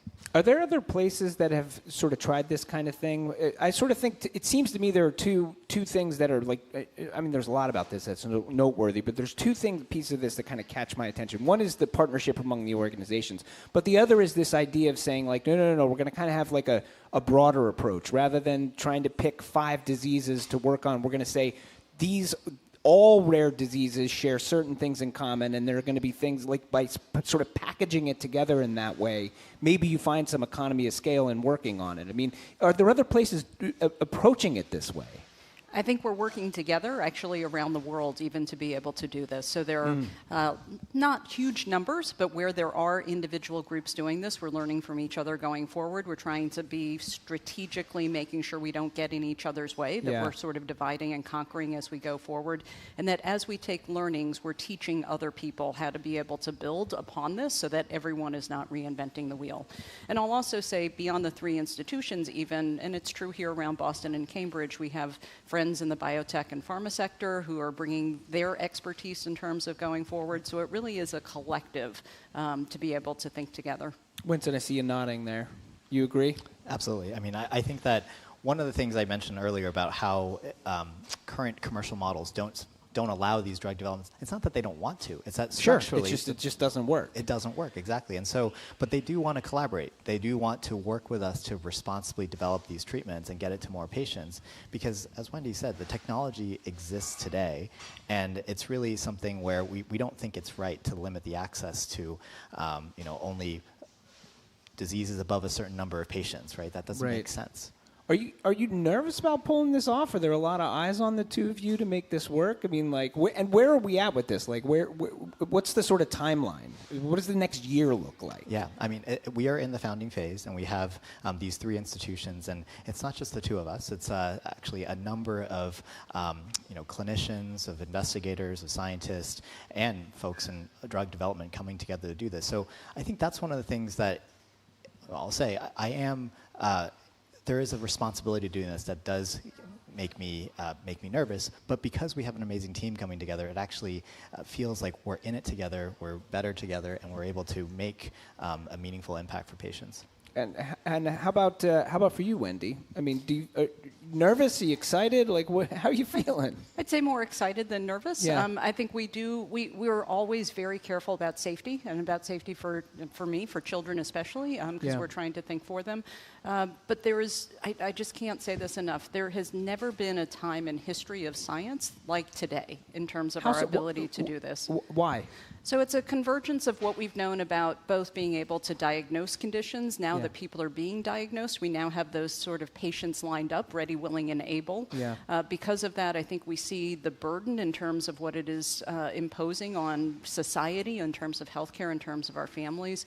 And we do, and I know this sounds like a cliche with AI, but we are using the technology to be able to learn across diseases and to be able to iterate and improve things so much more rapidly than we could do before. So we're just accelerating. We are going to have to be careful about the takeoff as we're going forward. Is that because there's so much opportunity that sort of need to be so careful? I mean, like, as you talk about something like the rise of AI, I mean, it's amounts of data at a scale that we never had, the opportunity to have before. Is that why so careful? Is it just the nature of the work? It's the first, right? Yeah. So if you think in terms of even things like cancer therapy, and as we did some of our first cancer therapies, we've had some growing pains in terms of going forward. So we have to be careful. We have to think about safety as we're going forward. But once you figure certain things out and can lock them in and go forward, then we have to make sure that we're accelerating in a safe way as rapidly as we can for the people for whom that applies. Can I add on to also? No, yeah. Go ahead, Winston. You can add on as much as you want. One thing that Wendy mentioned earlier was this idea of programmable medicines, right? Programmable medicines. Right, and I think that's an opportunity that allows us to actually think of these diseases as buckets or ones that we can take a common strategy towards. So these programmable medicines, you might have heard like gene therapies, gene editing, RNA, even like, the mRNA vaccine. Every year it's updated to a different spike protein. Those are things where we can change the medicine and not have to start from scratch. And that allows tremendous efficiencies when you can build infrastructure, when you can build teams, and just the process of building something that we think this is where it starts unlocking a lot more than just going one at a time across rare disease. Yeah. So how do you program the medicine? Like, how do you actually do that? That's a great question. So the fundamental technologies that, or at least one of the technologies we work with is a DNA editing technology called CRISPR. That is where the actual pairing to different places in the genome is guided by a short piece of RNA. So RNA, has 4 bases, and then DNA has 4 bases. You can actually change the bases to go to different places without having to change the entire protein. And again, that's the same is true of these antisense oligonucleotides, RNA. It's an alphabet soup of different technologies, but we are recognizing that this type of treatment that occurs at the very, shall we say, the root cause of the disease can be very powerful. What's the sort of big challenge? Sort of, you talk about the, Wendy, the opportunities we have right now. The fact that it's a unique time in history when you're doing the kind of work you do. What's the sort of biggest challenge of right now, of this time in history? think part of it's the safe delivery. And so as we Why is the safe delivery so hard? So we have to be able to get it to the exact cell type or tissue or part of the body where it's going to be effective. It's not like you can swallow a pill and that this is going to get to, these programmable agents are going to get to where we need them to. And in particular, as Winston said, the brain is one of our biggest unmet needs, one of our biggest challenges. Yeah. And we have to be able to get to the brain throughout the brain and do it safely. And is it the BBB, the blood-brain barrier? I've heard that's sort of a challenging thing, right? And the brain, just because it's the brain, right? Yeah.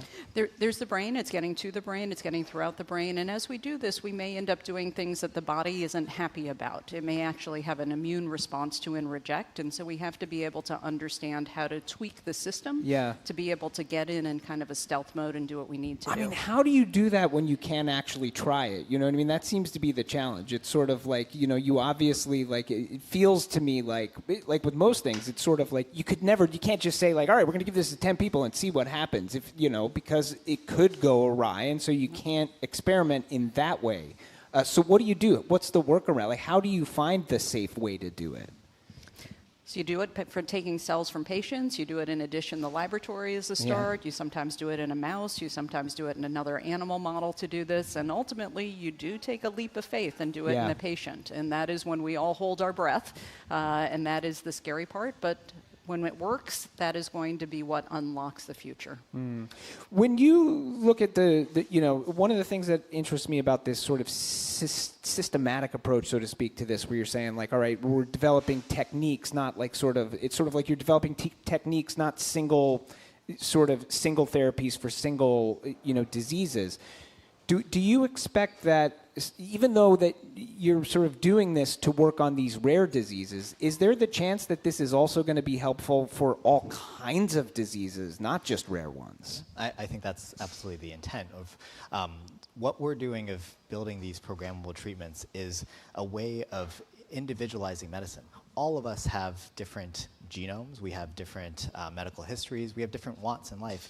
And in developing and having a pathway of developing this in a very bespoke and tailored way, we end up producing a paradigm that can actually help a lot of patients. Then there's the aspect of the technologies themselves. What we learn in these ultra-rare disease patients can absolutely improve the platforms for more common diseases like heart disease, like Alzheimer's, like Parkinson's. And that's the synergistic loop that we really, that's why also companies and other drug developers are interested in partnering. All right, we've been speaking with Wendy Chung, Chief of Pediatrics at Boston Children's Hospital, and Winston Yan, Director of this new Center for Therapeutic Genetics. Winston, Wendy, congratulations on the work. Thank you for being with us. Thank you. Don't go away. We're coming right back your way here at the Boston Public Library and on GBH 89.7. I am Edgar B. Herwick III, and this is the Curiosity Desk. Boy Throb is an unconventional boy band, partly because one member has never physically met his bandmates. We need 1 million followers for me to get a visa, so I can sing and dance in America. After almost a year of campaigning on social media, Boy Throb is bringing its fourth member to the U.S. I'm Elsa Chang, the band's quest for a visa on All Things Considered from NPR News. Today at 4, here on GBH News 89.7. Support for GBH comes from you. And New Bedford Whaling Museum, presenting Melville and our Seaport, a 4-day literary and cultural event honoring Herman Melville and the celebration of New Bedford's newly installed Herman Melville statue. whalingmuseum.org. And Brookmeadow at Cobb Center, an assisted living community offering wellness, care, and support services, including an on-site fitness specialist to help seniors stay physically active. More at brookmeadowslr.com.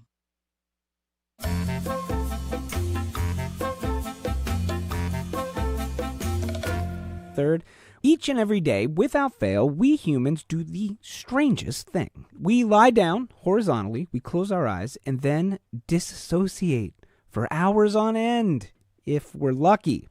Yes, sleep is an endlessly fascinating subject and the focus of a very special edition of our show today. Calling it the Curiosity Desk Slumber Party Spectacular.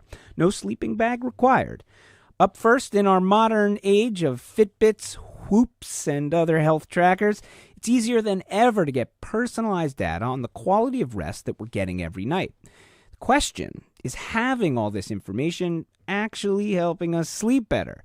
Given that the CDC estimates that a third of Americans get below the recommended amount of sleep per night, maybe something like a sleep score is just the incentive you need to help you turn in earlier. Or it could turn you into an orthosomniac. That's an emerging term for sleep-obsessive folks who are so preoccupied with their score that they are actually sleeping worse.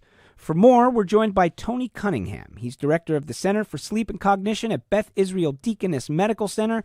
Tony, welcome to the Curiosity Desk. It is great to be here. Let's talk about sleep. I mean, people are, it seems to me, quite obsessed with sleep right now. Is that accurate, or are we in a time where people are really into sleep? Yeah, I mean, I think that what I like to say is sleep has kind of had its moment, and it's much more the whole "I can sleep when I'm dead" type of mindset is starting to kind of go wayside, which I'm a big fan of. I do think that we were not prioritizing sleep enough, and so now, as pendulums do, it is starting to swing in the other direction, and we're starting to maybe see some people that are getting, when they come see me, I have to help them bring the temperature down a little bit about their concerns about their sleep. Yeah. Let's talk about baseline. I mean, let's set a baseline here, which is to say, as you point out, like you didn't say. I'm going to put words in your mouth, Please but do. It sounds like the idea of that notion of "I'll sleep when I'm dead" in your estimation is not a good one. We should care about sleep. We should get a healthy amount of sleep. So what's baseline good sleep? What should we be knowing? So the tough thing here is that it does vary by individual. So there is no, really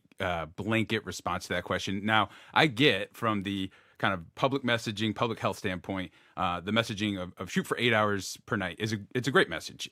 Good average. Yeah, it's a good average. But there are people that need a little bit more than that, and there are some people that need less than that. The problem when I start going around saying that is then everyone starts thinking they're one of the less than people, and so you got to be really careful with that message. But it is true that some people don't need quite that much sleep every night. All right, so let's talk about this world of wearables and all of the data that's available to us. I mean, presumably, some of this you look at and you say, "This is good. It's good to know this stuff." What's some of the good stuff that is kind of worth knowing? Yeah, I mean, I think one of the best things it does is, again, it just makes people mindful of their sleep. It encourages them to prioritize sleep when they can. Maybe put down the phone and stop the doom scrolling a little bit sooner.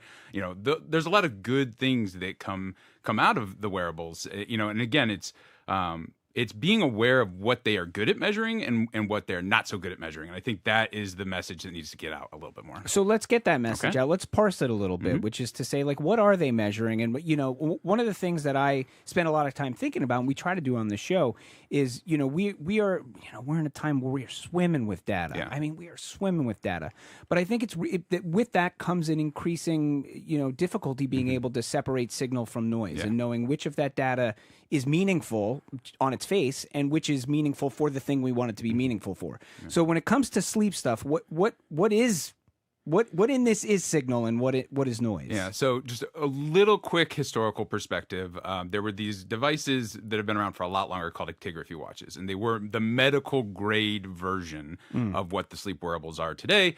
And they were great because they estimated your sleep based on movement and light exposure. So those were the kind of two things that you got through that, and you were able to get a decent snapshot of when people were asleep versus awake from them. That company that was producing them was a medical grade company. In this new flood of wearables, they decided it was no longer profitable to make those research grade devices. So now we're all, including the research, including the clinical field, are all searching for what is kind of the best device, or how can you use these devices to replace that gap in the field. And so, what these devices, the really great thing about those actigraphy watches is you could pop the hood and see how the car was put together. You could toggle, like, oh, I want it to be this sensitive to movement, or I want it to like measure this level of light exposure, and you could precisely see what was being measured.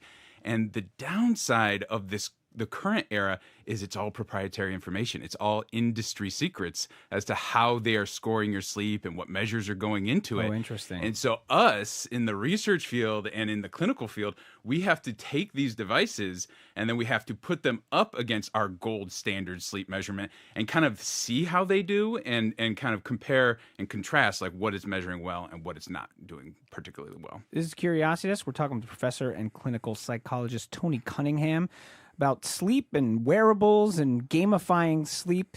To the best of your understanding, what are they measuring? So what they do still movement, like that's a big one. Like give a step counter, and still getting that aspect. I don't know of any that are taking light exposure, but they are able to get a lot more signals that these old devices didn't get. Things like heart rate, skin conductance, heart rate variability, temperature. All of these things can be taken.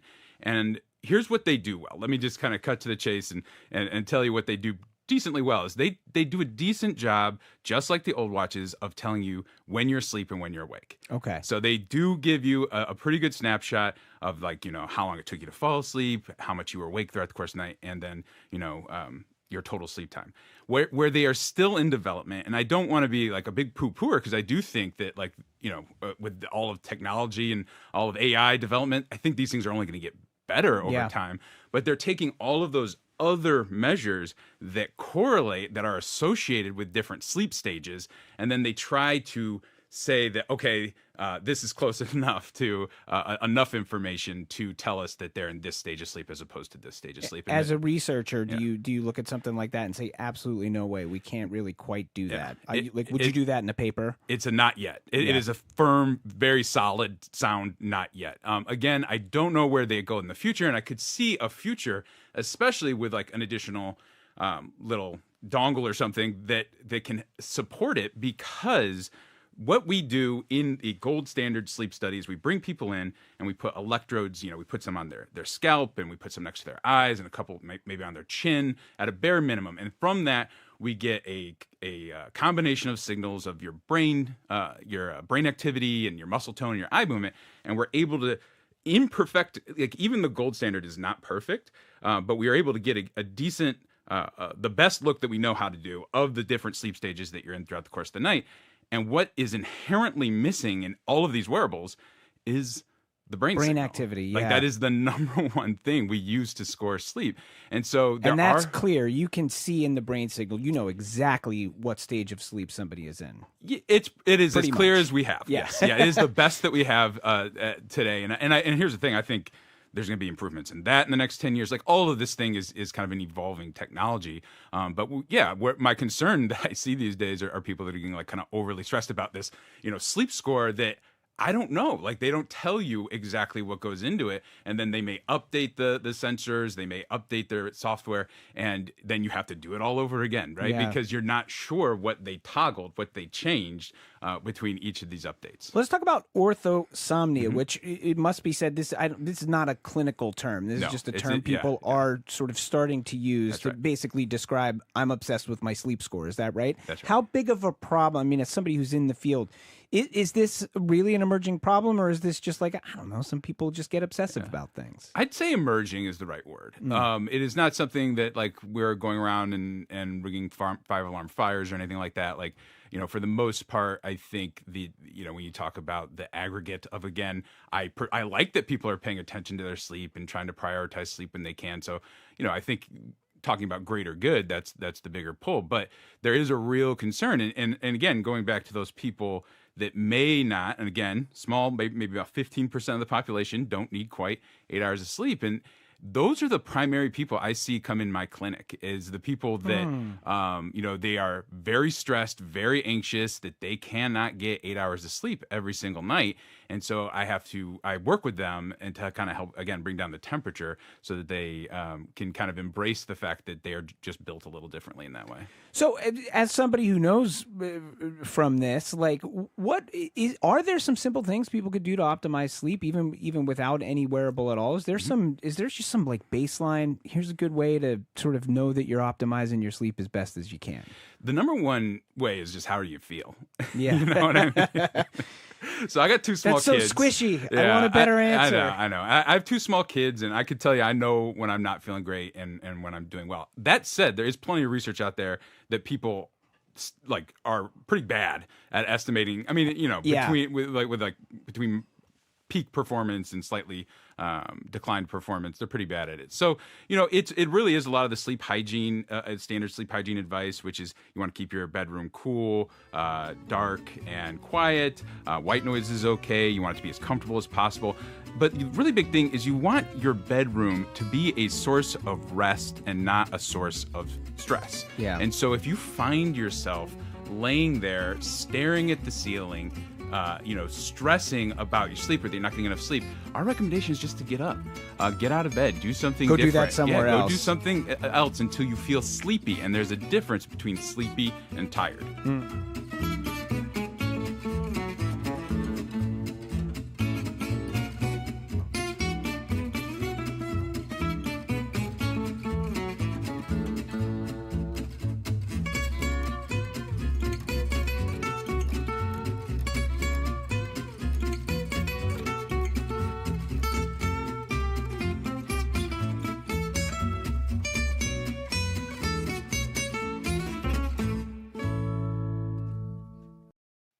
What's trending?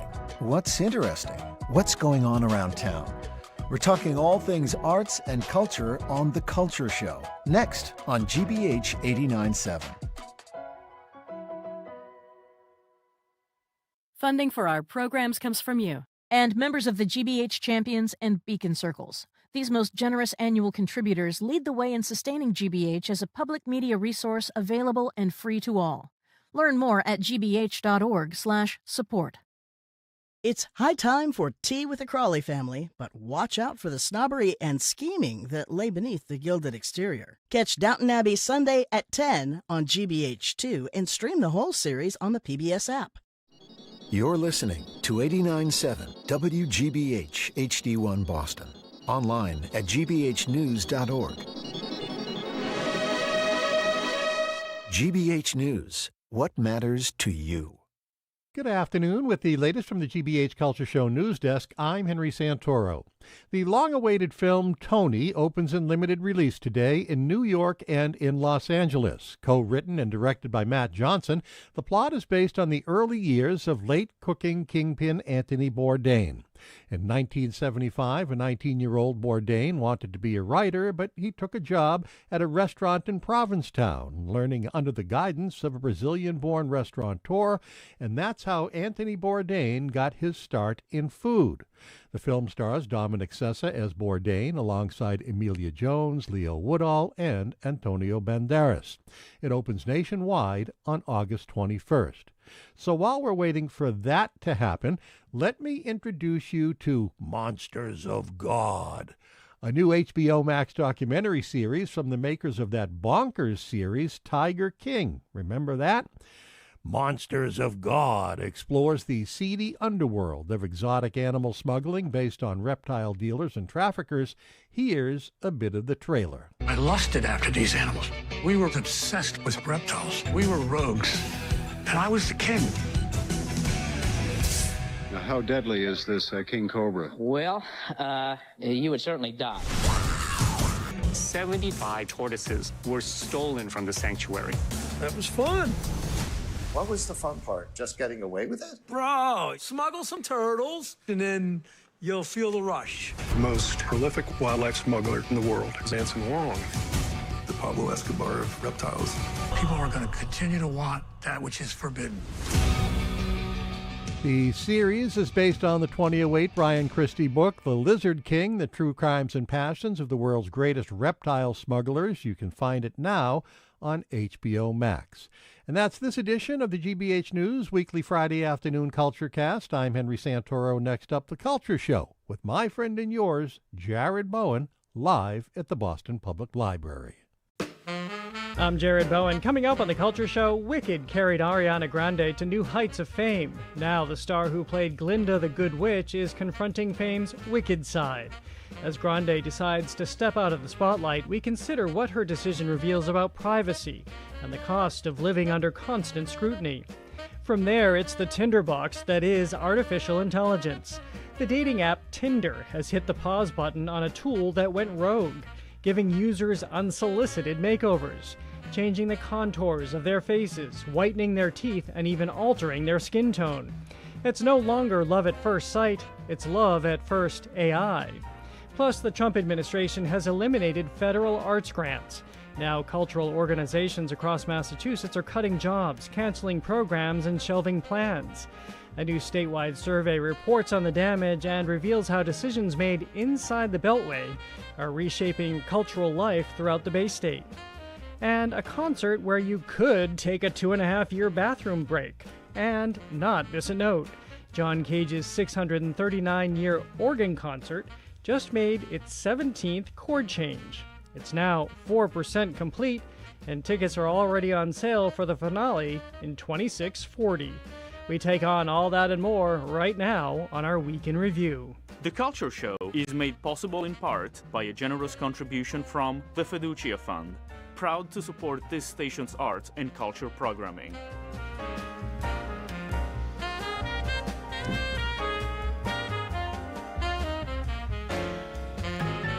Welcome to The Culture Show, live on 89.7 from our studio at the Boston Public Library and streaming on the GBH News YouTube channel. I'm Jared Bowen. I'm Callie Crossley. And I'm James Sullivan.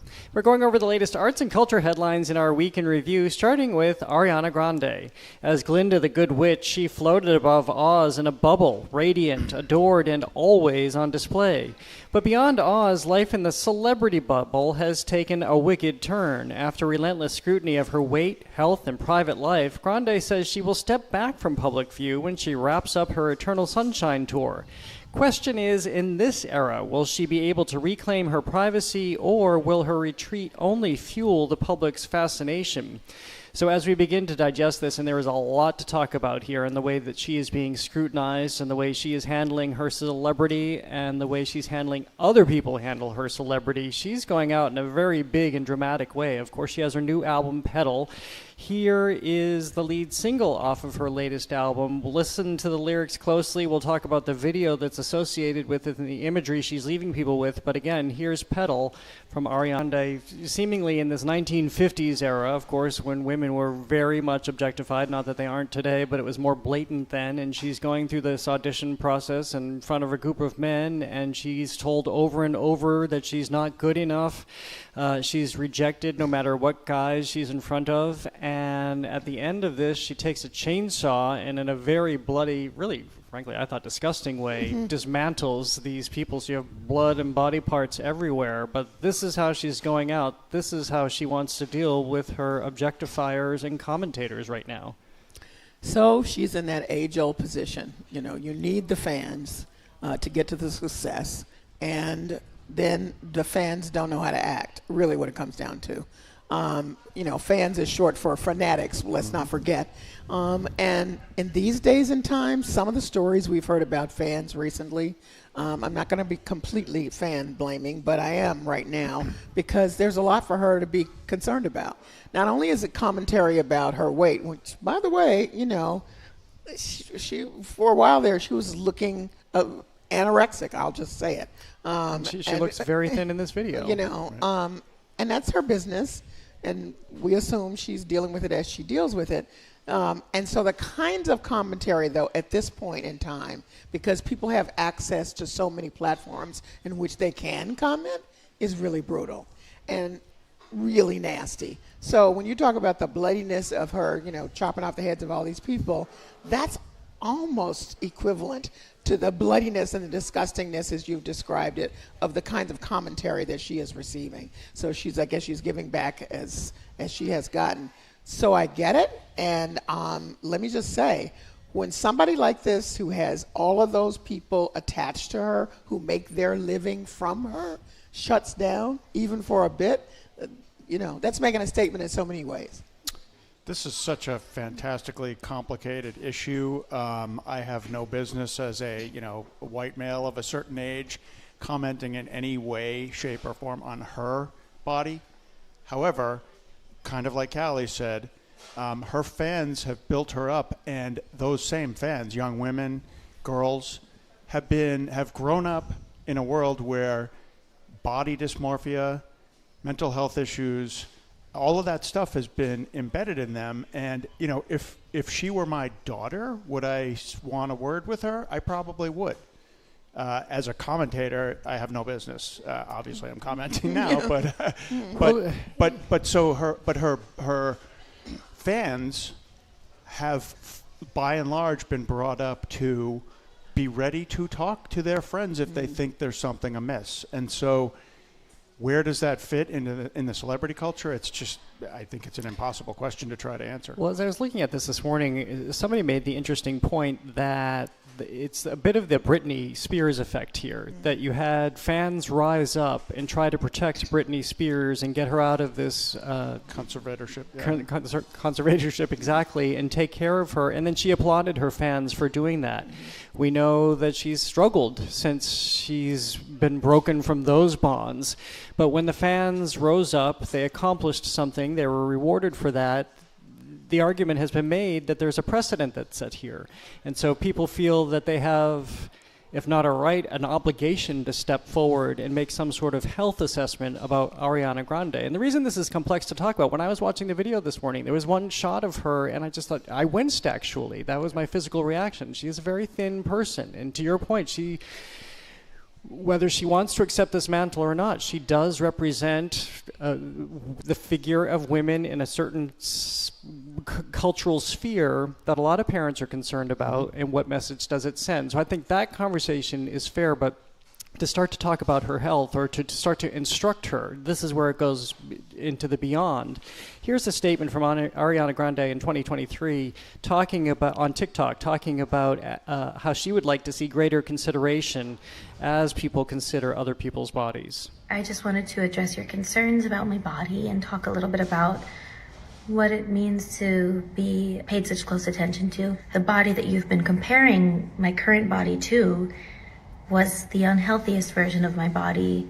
I was on a lot of antidepressants and drinking on them and eating poorly, and at the lowest points of my life when I looked the way you consider my healthy, but that in fact wasn't my healthy. You never know what someone is going through. You never know. So be gentle with each other.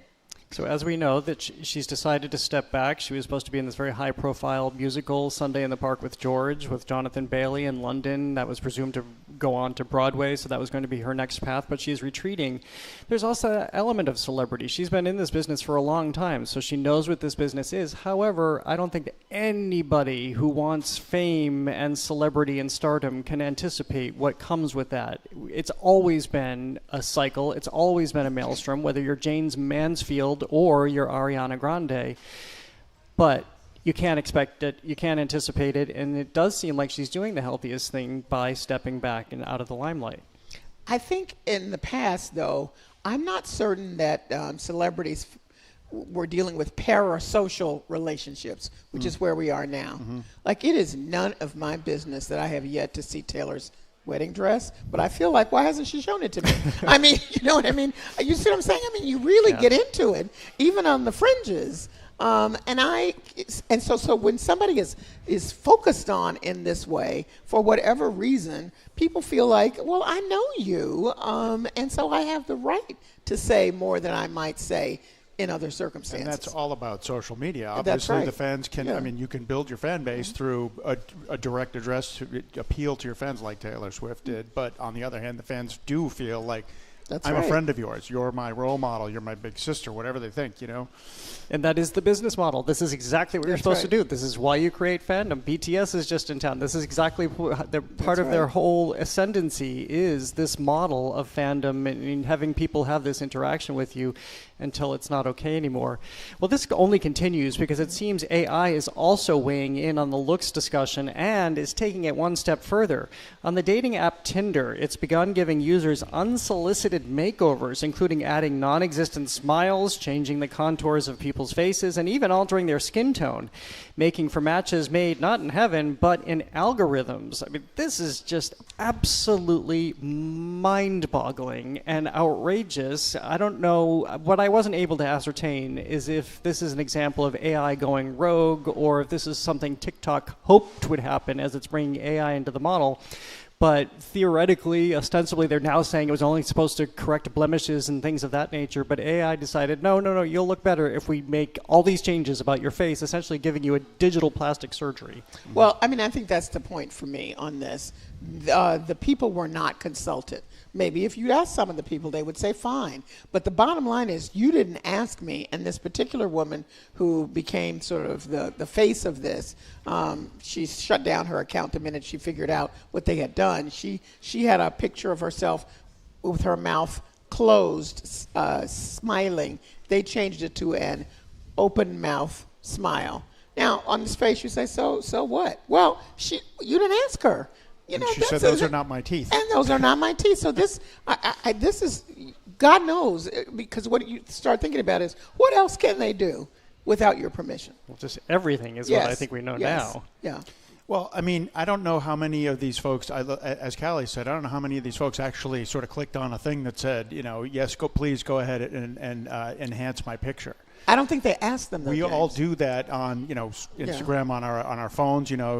Change the lighting, and Tinder is supposedly saying that's all we were doing is trying to make it a better picture. But if they're actually changing, another thing that I think occurred in a couple of cases was people's skin being lightened. Yes, which of course that's not okay. So I mean, it's another extremely tricky conversation, but I don't think this is tricky at all. Well, stop doing stuff without asking me. Well, this is why I go back to did Tinder know that this was happening? Because now, of course, everybody does something different in a backlash, and they are receiving a backlash, but they've paused this technology in 13 states. Although we just talked about Terminator 2 on the show, can they even pause it anymore? Has the robot army gone rogue? Will they be changing everybody's faces from here on out? These things keep happening. We keep talking about these sentient examples of AI, and we keep hearing about AI going rogue. Last week it was OpenAI. This week it's another plus Tinder. So this is going, and this is also shaping society while it's happening. It's just fascinating to have this Ariana Grande conversation at the same time our digital overlords are deciding the same things for us. Right. I mean, I just think it's, I think what you're referring to, James, when Apple sends you that thing is, we've just changed the agreement and it's 15 pages. Totally. And you're like, I just want to get to my page. That's right. Yeah. Okay, right. That's on me, right? But in this instance, and in all the other instances, as much as this Jenny person knows, they didn't ask at all. They just did it. That's where...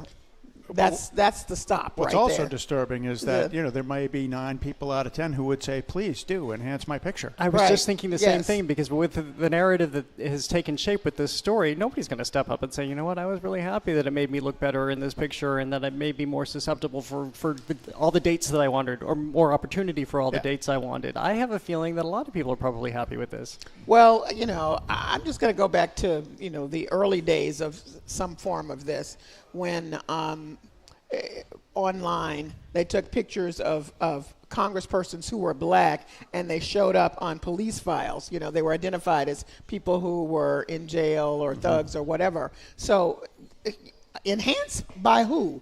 Enhance for whom? Who says what is enhancement? I need to know what it is. Now, if you say to me, I've engaged Beyonce and I'm going to have her do your makeup, well, okay, maybe I might say okay, but I need to know, what's happening. And there's no consent here. Right. That's the issue. Yeah. Well, good luck to the dating pool and what you're being sent into. The uproar over Tinder's photo features points to an even broader problem for the AI industry, and that's distrust that is spreading from the technology to anyone wanting to market it. OpenAI's first influencer trip did not go as planned. The company hosted a group of creators at a luxury retreat in the Hudson Valley, but their posts drew backlash from AI critics who accused them of helping OpenAI soften its image. Well, this was interesting to read about because we know about these junkets now. We know about these influencer weekends where, and we talked about it just on Nantucket last weekend, that people, they're not even invited anymore. They're soliciting this. Let me go to your resort. Pay me to come to your resort. Pay for all my food, my drinks, my spa experiences, and then I'll turn around and share this with the world so they'll come and do this. But now OpenAI is doing it because they want people, because of conversations like the one we just had, where people are becoming increasingly skeptical, they want people to become more comfortable with this. So when people are already uncomfortable and then they find out people are getting paid paid in $10,000 worth of goods to talk about this, they have a big problem with it. And I think they should. Again, going back to the quaint beginnings of some of this, you can online right now, for example, if you're reading a book review, it will say by some ethical people, I received a copy of the book in exchange for my commentary. Now, what does that say to me as the reader of your review? I can decide whether that influenced how you reviewed the book. The people doing it oftentimes say it doesn't, but we've seen otherwise. And we've just, talking about these influencers, I keep going back to the ones that were supposed to go to Coachella with all the amenities, all the paid expenses and all of that. And nobody was going to Coachella on their dime saying it was a horrible experience. Yeah. I suffered so much reaching my hand from my bed to my glass of champagne. Really? Come on. So this is exactly what it is. And those who participated fess up, say that's what it is. And we who know about it, they should be identified so that when we read their stuff, we can filter it through that lens. Well, James, before we get to you, let's hear from one of these influencers, Grace McCarrick, and this is what she had to say responding to accusations of selling her morals for likes by attending the OpenAI summer camp in Swish Hudson Valley, New York. I am supremely excited about AI and the opportunities it offers to our species. Full stop. Beyond that, anything where there's going to be some vast, sweeping change to the way we live, if I have the opportunity to be in the room and hear from people who are at the helm of that change, I'm going to do that.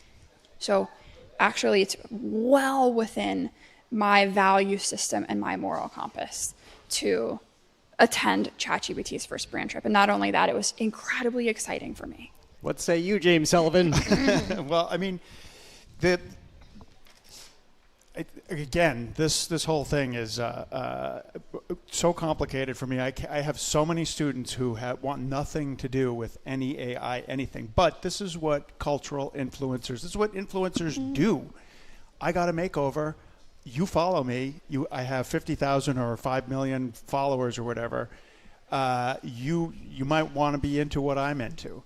I can remember back to the 1990s when I started in the newspaper business as an arts and culture reporter, the junkets, right? So especially the movie industry, but the pop music world, I mean, big companies, big studios would offer reporters trips to other parts of the country to cover their movie debut or, cover a big concert event or whatever. And one by one, newspapers started saying, yeah, you know what, you're completely destroying our credibility. We can't take those junkets anymore. You cannot accept a junket. And that was, the 90s was a flush time for the entertainment world. So they're throwing money all over the place. And for a moment, the newspapers were saying, sure, go ahead. Let's see what comes of that. And then it became pretty apparent pretty clearly that readers, saw right through it and said, you got paid to go and put up in a hotel room and fly to somewhere. Of course, you're going to say something nice about the product, right? Because they put you, I think, because GBH never allowed that, so we never did them, and it always felt icky anyway. Mm-hmm. But they also put you in these scenarios where you can say, well, I was just hanging out with Tom Cruise last night, and Nicole Kidman was chatting me up at the bar, but they put you in those situations, so of course you're going to come back and write something glowing, because there's also the psychological component behind it that, as you say, Callie, both of you said, you're not going to say no to this. But this feels like a last-ditch effort, especially as all this groundswell is happening against the data centers, and they need to do anything they can to have people turn the tide of conversation on this. Well, I just want to make one other point. Grace, good for you. She was saying this doesn't challenge my morals by going, because I want to be in the room where the people are doing this. There are many ways to get professional development on an unpaid, not on a paid trip, with all the amenities that ChatGPT is going to, offer you. Even Google has sessions for people to learn educational things. Come on. I mean, if that is your issue, and it should be, she's right, we got to get on top of this.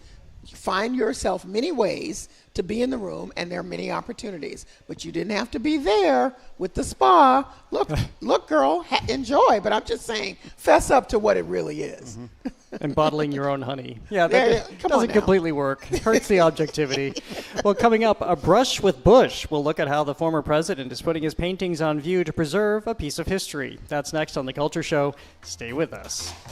The Culture Show is made possible in part by a generous contribution from the Fiducia Fund, proud to support this station's arts and culture programming.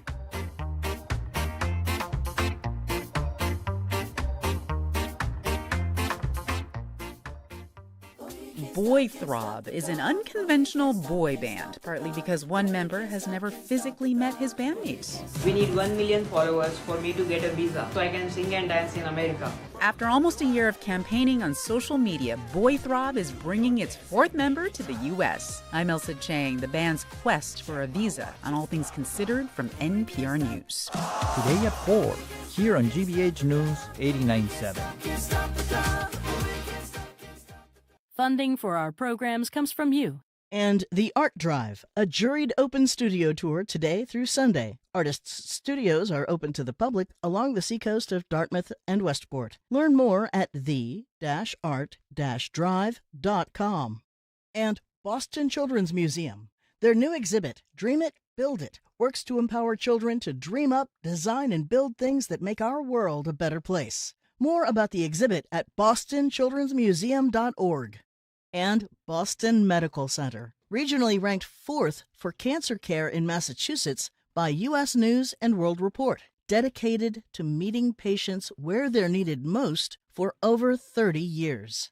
The GBH News app is your home for trusted local news, so you can get the news you need and get on with the rest of your day. Come for a quick scroll, not a doom scroll. Download the GBH News app today on the App Store or Google Play.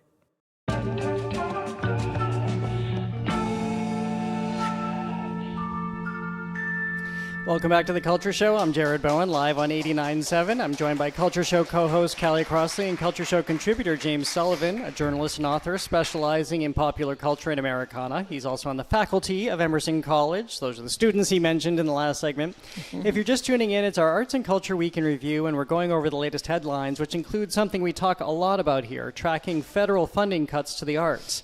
Now a new survey has details on how deeply those cuts have sliced through New England. Mass Creative and 5 regional partners heard from 125 organizations about both what they've lost and what they've been forced to give up. In total, they report some $11.4 million in rescinded federal funding, affecting more than 700 jobs, in addition to cuts to programs, exhibitions, and public services. Of course, this is all related to the federal funding cuts and defunding of CPB, of course, affected us vastly here at GBH and NPR. Also, the cuts to the NEA, library services, the NEH. Just for a more personal perspective on this, we go to Noelle Trent, who is the CEO of Boston's Museum of African American History. She was one of the first people to experience these cuts in large measure because her program falls exactly into the DEI parameters that the Trump administration doesn't want to see funded. And here's what she had to say in January about the way the cuts have changed the way the museum operates. We don't have the same level of confidence that we once had with a federal grant. It used to be that you got that and you knew you were solid and they would work with you. But now that has changed so much. The ground has shifted for how nonprofits operate. There was a time we could heavily rely on contributed income versus earned revenue, and that paradigm has shifted. So we're all trying to navigate and figure it out in a very complex, weird time, and you're really subject to the whims of the market in the same, kind of in the same way that a for-profit entity is. Well, for-profit entities have solid business models that they develop it from year to year, and here we have a whole cultural sector which is having to rebuild itself, as Noelle said, on the fly. What I was struck with are some of the numbers. Massachusetts overall did better than a lot of our neighbors, losing less than $1 million. Oh, whoop, it's very close. Meanwhile, Connecticut lost $5 million, Maine over $2 million. We're talking about funding per state, and Vermont over $2 million.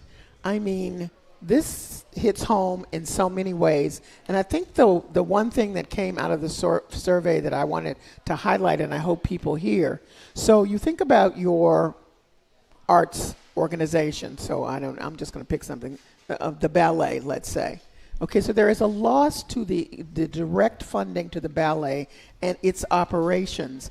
But then there are all these adjacent programs that are based from the ballet, the educational programs, the mental health and wellness programs. All of these things go down too. So now you're outside of the boundaries of just even the arts organization, which is bad enough. And you have all of these adjacent things that also are not getting funded, which, cuts across communities even deeper.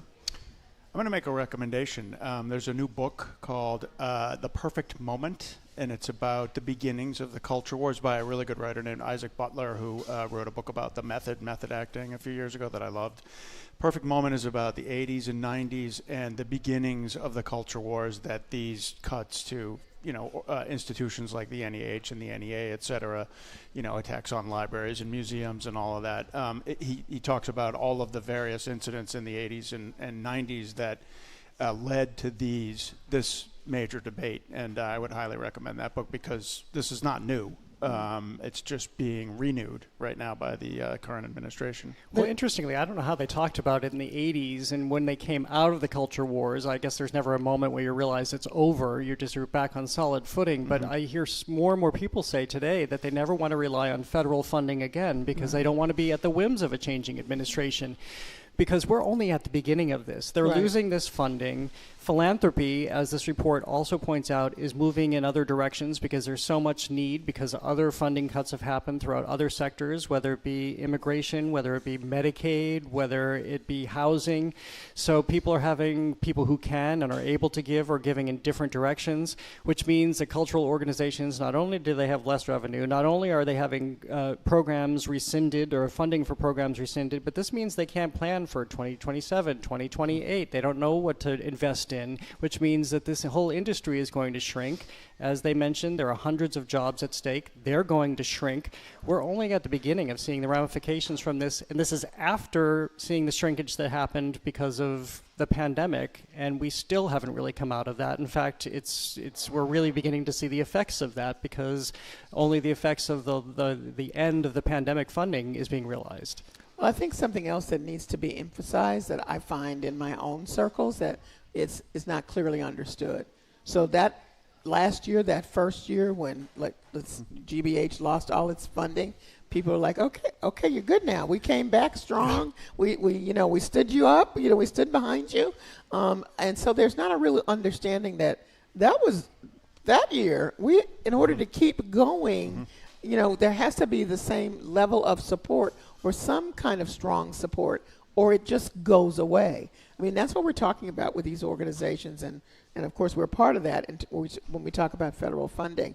And that's not necessarily appreciated by a lot of people who have sincerely and faithfully, given money and so happy that we hung on. So that's the thing that is so scary. Because at any point, because you can't rely, as Noelle says, you don't know, you can't plan, as you've said, it could go away. People will step up in an emergency, but 2 years, what's that going to look like in a couple of years? Yeah. What administration is there, and this is, this is what we call in the journalism world the chilling effect, right? Like, attack institutions that you don't like. And it makes those institutions, the people who lead them, take pause. What should our next step be? Because we may get, undercut. We may get whacked at the knees for that next move. So it's, despite all the good work that's being done to save the institutions, and the government said go fund yourself, so Yes. Who knows what that's going to look like in a couple of years, even if the administration changes. And the biggest message, too, about the cultural sector is how it's part of an ecosystem and it's entwined. Right. So, for instance, if the Lyric Stage Company right here in Boston suddenly can't present as many shows, that means not as many people are coming in and parking in the parking garage next door. Not as many people are shopping in those sweet little shops around the South End nearby on their way to the theater, or are they going to restaurants before the theater? So there is this huge effect, and this changes the dynamic of our culture and changes the dynamic of our cities. Mm-hmm. At a moment where we're seeing a lot of people fleeing Massachusetts, normally people stay because of all of the quality of life issues which seem to be dissipating. Not to mention, Jared, that when we're talking about censorship, and it's a killing of ideas and innovation. Exactly. Mm-hmm. But the artists have the power. That's why they're being attacked. They have the power, so they need to use it. Mm-hmm. Next, with the stroke of a pen, a president can change history. With a stroke of a brush, a former president can help preserve it. Yesterday in Biddeford, Maine, more than 40 paintings by George W. Bush went on view. The one-day show raised money for St. Anne's Episcopal Church, a historic seaside chapel where the Bush family has worshipped for generations. It's so interesting. I don't think we necessarily planned it this way, but to have this conversation right after the conversation we just had, where we have a different Republican administration trying to put a chokehold on the arts, and we have this president whom virtually the moment he was out of the White House, he was turning to painting. And what did he paint? He painted our veterans, people who are being derided today by this administration to some degree. He's painted his series of immigrants, definitely being derided by this administration, but he's seen the power of art, and now he's very deliberately using the power of art to help not save this church, but help renovate and shore up this church, which has suffered in recent storms, through his own art. What I thought was interesting is that they didn't ask him, and they could have. I mean, he attends there regularly. He volunteered, which I think is really special. He said, hey, I can be a part of trying to fix the damage from a series of storms that damaged the property in 2024. So the church has still been trying to come back from that. So I appreciate that part of the volunteerism on his part. There's been a lot of talk recently about nostalgia for the Bush years, where there are plenty of people who opposed the Bush administration at the time. But I mean, we've just covered a whole bunch of downer stories, and this one actually seems to me like it's just a nice story. Like he's not the world's greatest painter. You have commentary coming up from him, I think, Jared, which I'll say something about after that. But he actually we saw the painting of the church itself. It's like folk art, it's like it's sweet, it's not technically adept necessarily, but it's kind of nice that he's been doing it for years now. Well, the team here at the Culture Show ribs me every time one of these stories comes up, because every time I look at the images and I say, oh, he's getting better. And I believe that. I do think he's getting better. But as you say, we have a clip from him. Here is former President George W. Bush describing what led him to painting in an interview with CBS Sunday Morning in 2021. In retrospect, it was longing for learning. The presidency is a great learning experience. And then all of a sudden you're not president. And by chance I read Winston Churchill's essay, Painting as a Pastime. And it got me thinking about painting. And in essence I said, if that old boy can paint, I can paint. And so I started. And he didn't buy the paint by number box either. I know. He's brave to do that. And, what can we say? We know what art can do, the power of art in general, but what it can give you if you're actually a contributor is something else. I cannot do any of that. No, so I can't either. So I I have to appreciate. So you need somebody to appreciate. Churchill, I just looked it up. I just looked at some of his paintings. Churchill was much more technically. He was an extraordinary painter. Yeah. But again, I mean, I love folk art, and if we want to consider an ex-president a member of the folk art community, why not? Yeah, well, I think it's a great thing, but it was one day only to go see the paintings, and they were using their revenue. And I think they sold out of tickets too, so they did well. I was assuming. Yes, they did. He wasn't even there. Yeah. Which I would think if I had a bunch of paintings in a gallery, I could stand nowhere near it. I've interviewed so many artists over the years who say, yeah, I kind of hang back and eavesdrop because I don't know who I am. I couldn't hear anything. Well, next, the Washington Post's famous slogan warns that democracy dies in darkness, but at New York Historical, democracy died or at least withered in broad daylight. Its new $175 million wing opened in June with an exhibition called Democracy Matters, but when it realized the architectural marvel was flooding its galleries with punishing sunlight, it decided to replace some 17 original objects with reproductions, and it completely removed several others. Okay, so, I mean, I think a lot of people know this. If you've had a piece of furniture fade in the window, you understand this, but definitely in the museum world, you know that all major artworks are susceptible to light, especially if they're textiles or prints, any work on paper. So here they go, and they commissioned this major, again, $175 million wing by Robert Stern Architects with floor-to-ceiling windows where they're going to be showing art. So what do? They put on this show and then yank out a bunch of pieces and put up photographs of those pieces.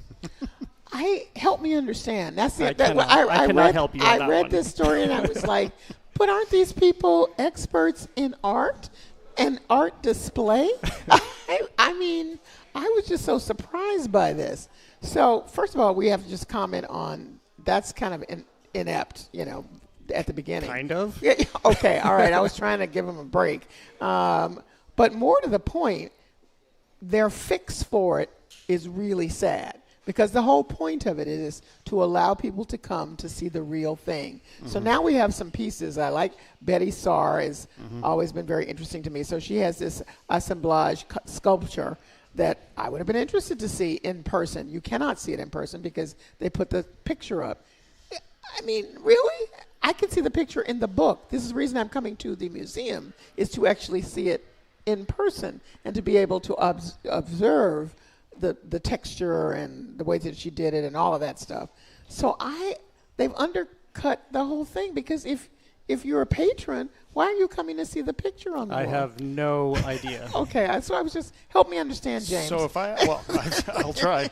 If I understand correctly, the new wing, this was sort of the lobby of the entryway into the new exhibit. So Betty Saar's daughter, Betty Saar just passed away last month at 99. Her daughter, Allison, said that basically, well, it's disappointing, but I understand. We're trying to, preserve my mom's work.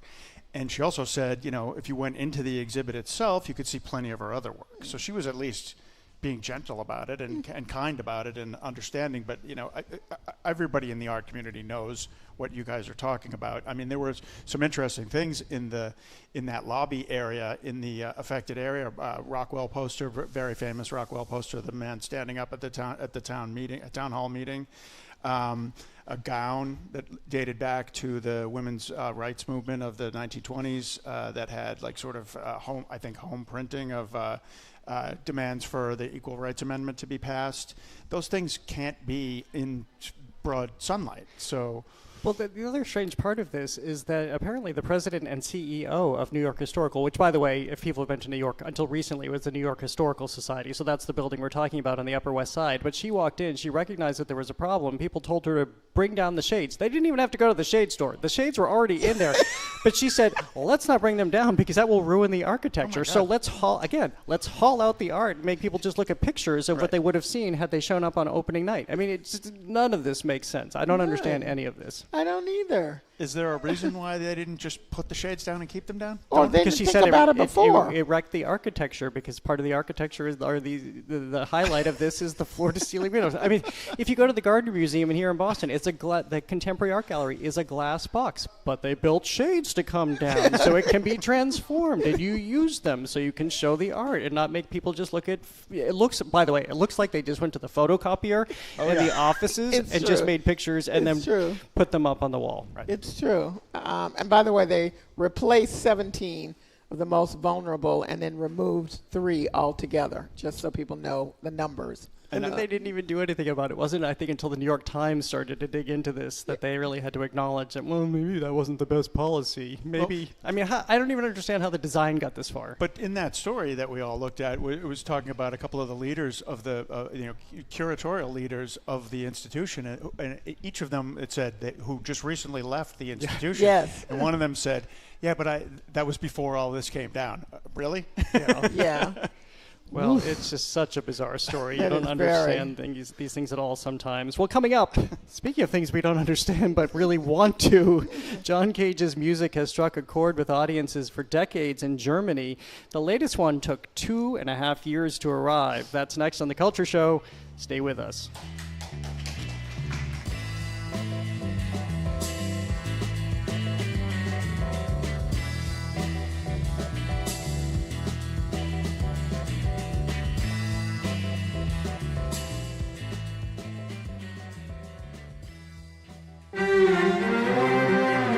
In the darker corners of the internet, websites are filled with sexually explicit images posted without the consent of the people in them. For some, that non-consent is part of the business model. And particularly people were even getting paid and financially compensated for sharing and leaking these images. We speak to investigators who dug into one such website to find out the people behind it next time on The World. This afternoon at 3, here on GBH News 89.7. Our programs are made possible thanks to you. And Newbury Court, serving Concord, Massachusetts for 30 years as a not-for-profit continuing care retirement community dedicated to older adults. More at newburycourt.org.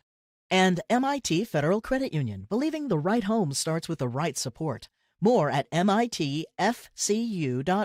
Federally insured by NCUA, Equal Housing Lender, NMLS number 699225. And the Boston Speaker Series, announcing its upcoming season at Symphony Hall for 7 evenings featuring Pete Buttigieg, former UK Prime Minister Boris Johnson, war photographer Lindsay Addario, and former U.S. Ambassador to China Nicholas Burns. BostonSpeakers.org. When you can't get your daily dose of Jim and Marjorie on the radio, you can still get it sent right to your computer, tablet, or smartphone. Download the Boston Public Radio podcast wherever you get your podcasts. And don't miss a moment of Boston Public Radio.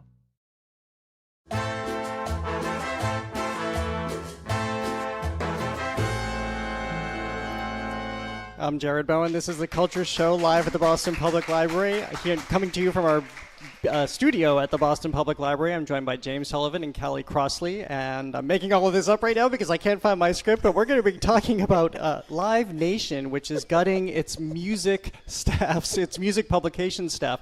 So this is a big story because people didn't realize, I certainly didn't realize, that Live Nation, in addition to being in the Ticketmaster business and controlling media and promoting concerts, running venues, etc., but it also very much controls the media business by way of Veeps, a company it owns, which has laid off nearly every editor and writer at 4 music publications, including Brooklyn Vegan and Alternative Press.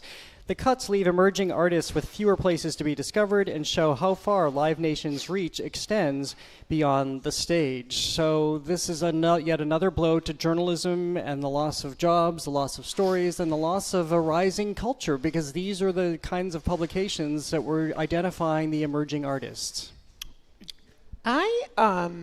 So my first thought was, this has hit journalism, sort of straight reporting of news journalism, very in the same way. And what has happened in its place is a lot of folks who have this niche information, this knowledge, have built independent platforms. This is not easy. You will not have a staff like you did, and it takes some time to build.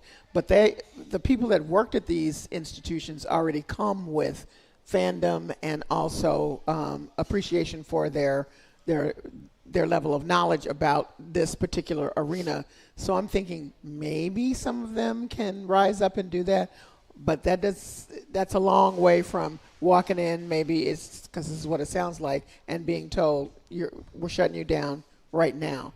So the impact is huge. Yeah, I mean, but most of these publications that are being destaffed are were originally independent music publications that were then subsumed by, the culture industry, the big business of culture. It was definitely news to me that Live Nation, of all things, is the parent company of these music publications, including Brooklyn Vegan, which, if you haven't heard of it, was actually a really well-respected. It sounds like it's an unusual title for a music publication, but very astute in the way that Pitchfork was for many years. We all know, or a lot of us know, that Pitchfork has already undergone defunding.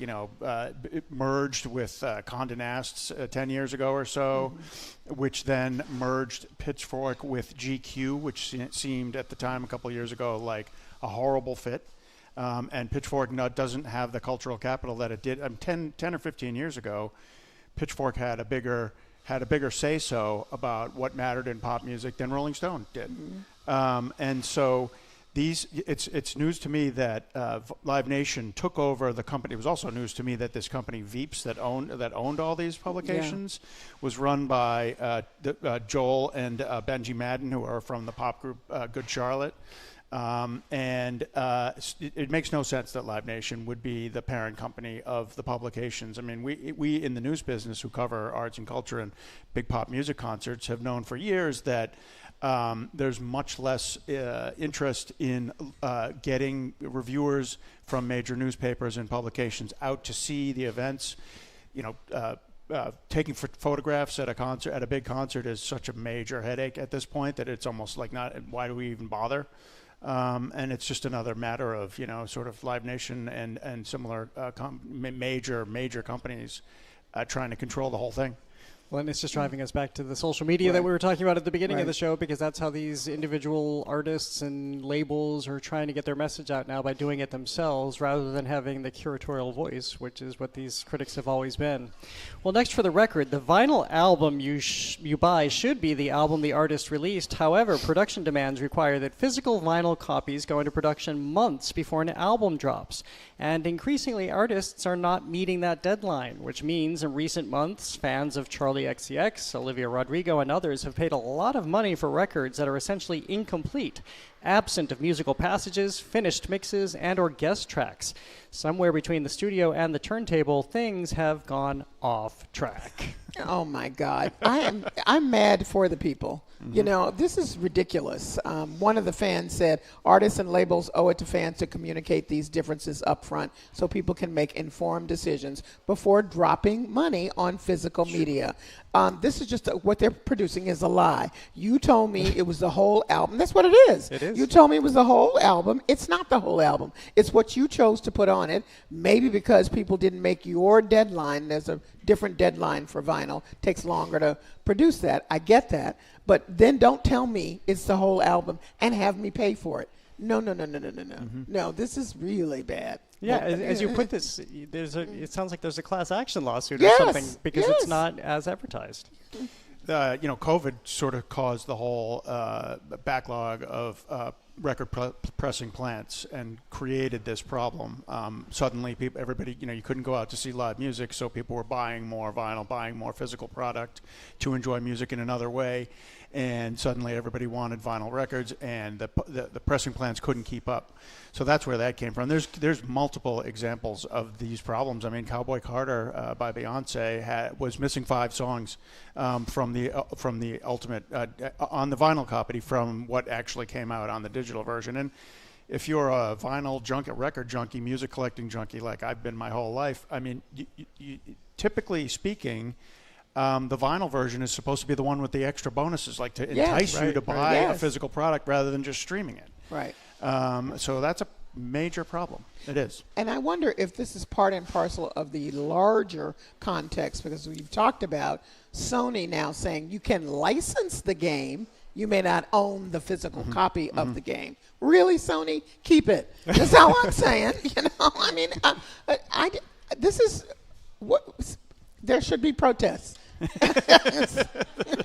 Big ones. I mean, big ones. I just feel like I keep returning to you and having the same answer today. I don't know, Callie. I can't explain it. I can't explain this one either. Whether you go to a museum in New York or to buy a record that's half a record, I can't explain it. I have no idea. And the cost, I mean, your record, a new expensive. vinyl record is like $35 or something. It's It's insane. Yeah. And the problem is at Spotify, to meet your Spotify deadline, you have to get the album to them 5 days in advance versus the 5 months in advance. You need to have the record pressed.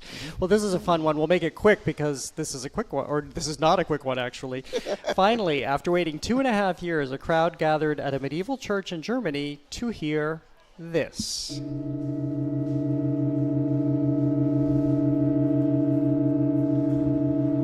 Okay, that is the sound of musical progress, at least by John Cage standards.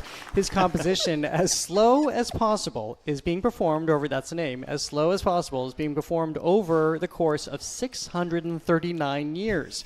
Wednesday's big change added a single note, taking the chord from 7 notes to 8. The finale is scheduled for 2640, so there's still time to catch it. And people have been waiting years just for this change. I think this is fantastic. I do. I would be one of those people standing outside now. Would I catch it? Probably not. But so that I would have stood in line for nothing. You'd be so jet-lagged, you'd be tired. Like, wait, did I miss it? Did I miss it? But anyway, I think this is great. I coughed and I missed the chord change. I love it from the title. You would think this is some fuddy-duddy European guy. This is an American guy born in Los Angeles. I love it. As slow as possible. I love that. I did not know until you said it at the top, Jared, that they're selling tickets to the finale. Yeah. You can already buy them, yeah. Who are those optimists that are buying tickets to an event in 2640? It's an ancestral link, so that if you die, you can pass. They're so good that you can pass them on. Okay. And then if your great-great-great-great-great-great-great-great-granddaughter dies, she can still pass them on too. And by the way, those tickets are €2,640 because this coincides with the year. I mean, this is really extraordinary. Of course, John Cage was a philosopher. He was the avant-garde musician of the 20th century, and so they took this literally as slow as possible. And so, by the way, I think the next one, your next chance to see this is in October 5th, 2027. Yeah, you don't have to wait all that long to get there. To get one chord change like we just played. Right. Should we hear it one more time for the people who waited all this time? We could just play it again. Here we go. That's your chord change for you. There you go. There it is. I heard it. All right now. All right. Well, it's time now for our look ahead. These are the stories that we want to draw your attention to for arts events happening in and around New England this coming weekend. Callie, what's yours if you're not going to hop on a plane or hop online to buy your ticket for Germany? That's where this organ is, by the way. I don't know if I made that clear. You can just go down by the river. The Charles River Jazz Festival, 6th annual entertainment extravaganza. The Hatch Memorial Shell starting at 12:30 on Saturday. Free family event. It's fantastic. Lots of vendors, good music. I mean, the headliner is Ghost Note, if people know that group, but I saw that Zahili Zamora, who's a fantastic pianist, is also on the lineup. And James, what's yours? So I know you just had the creator of this or the director of this project on yesterday, but I'm going to highlight the Great Elephant Migration, which is the new outdoor installation over on Com Ave on the mall.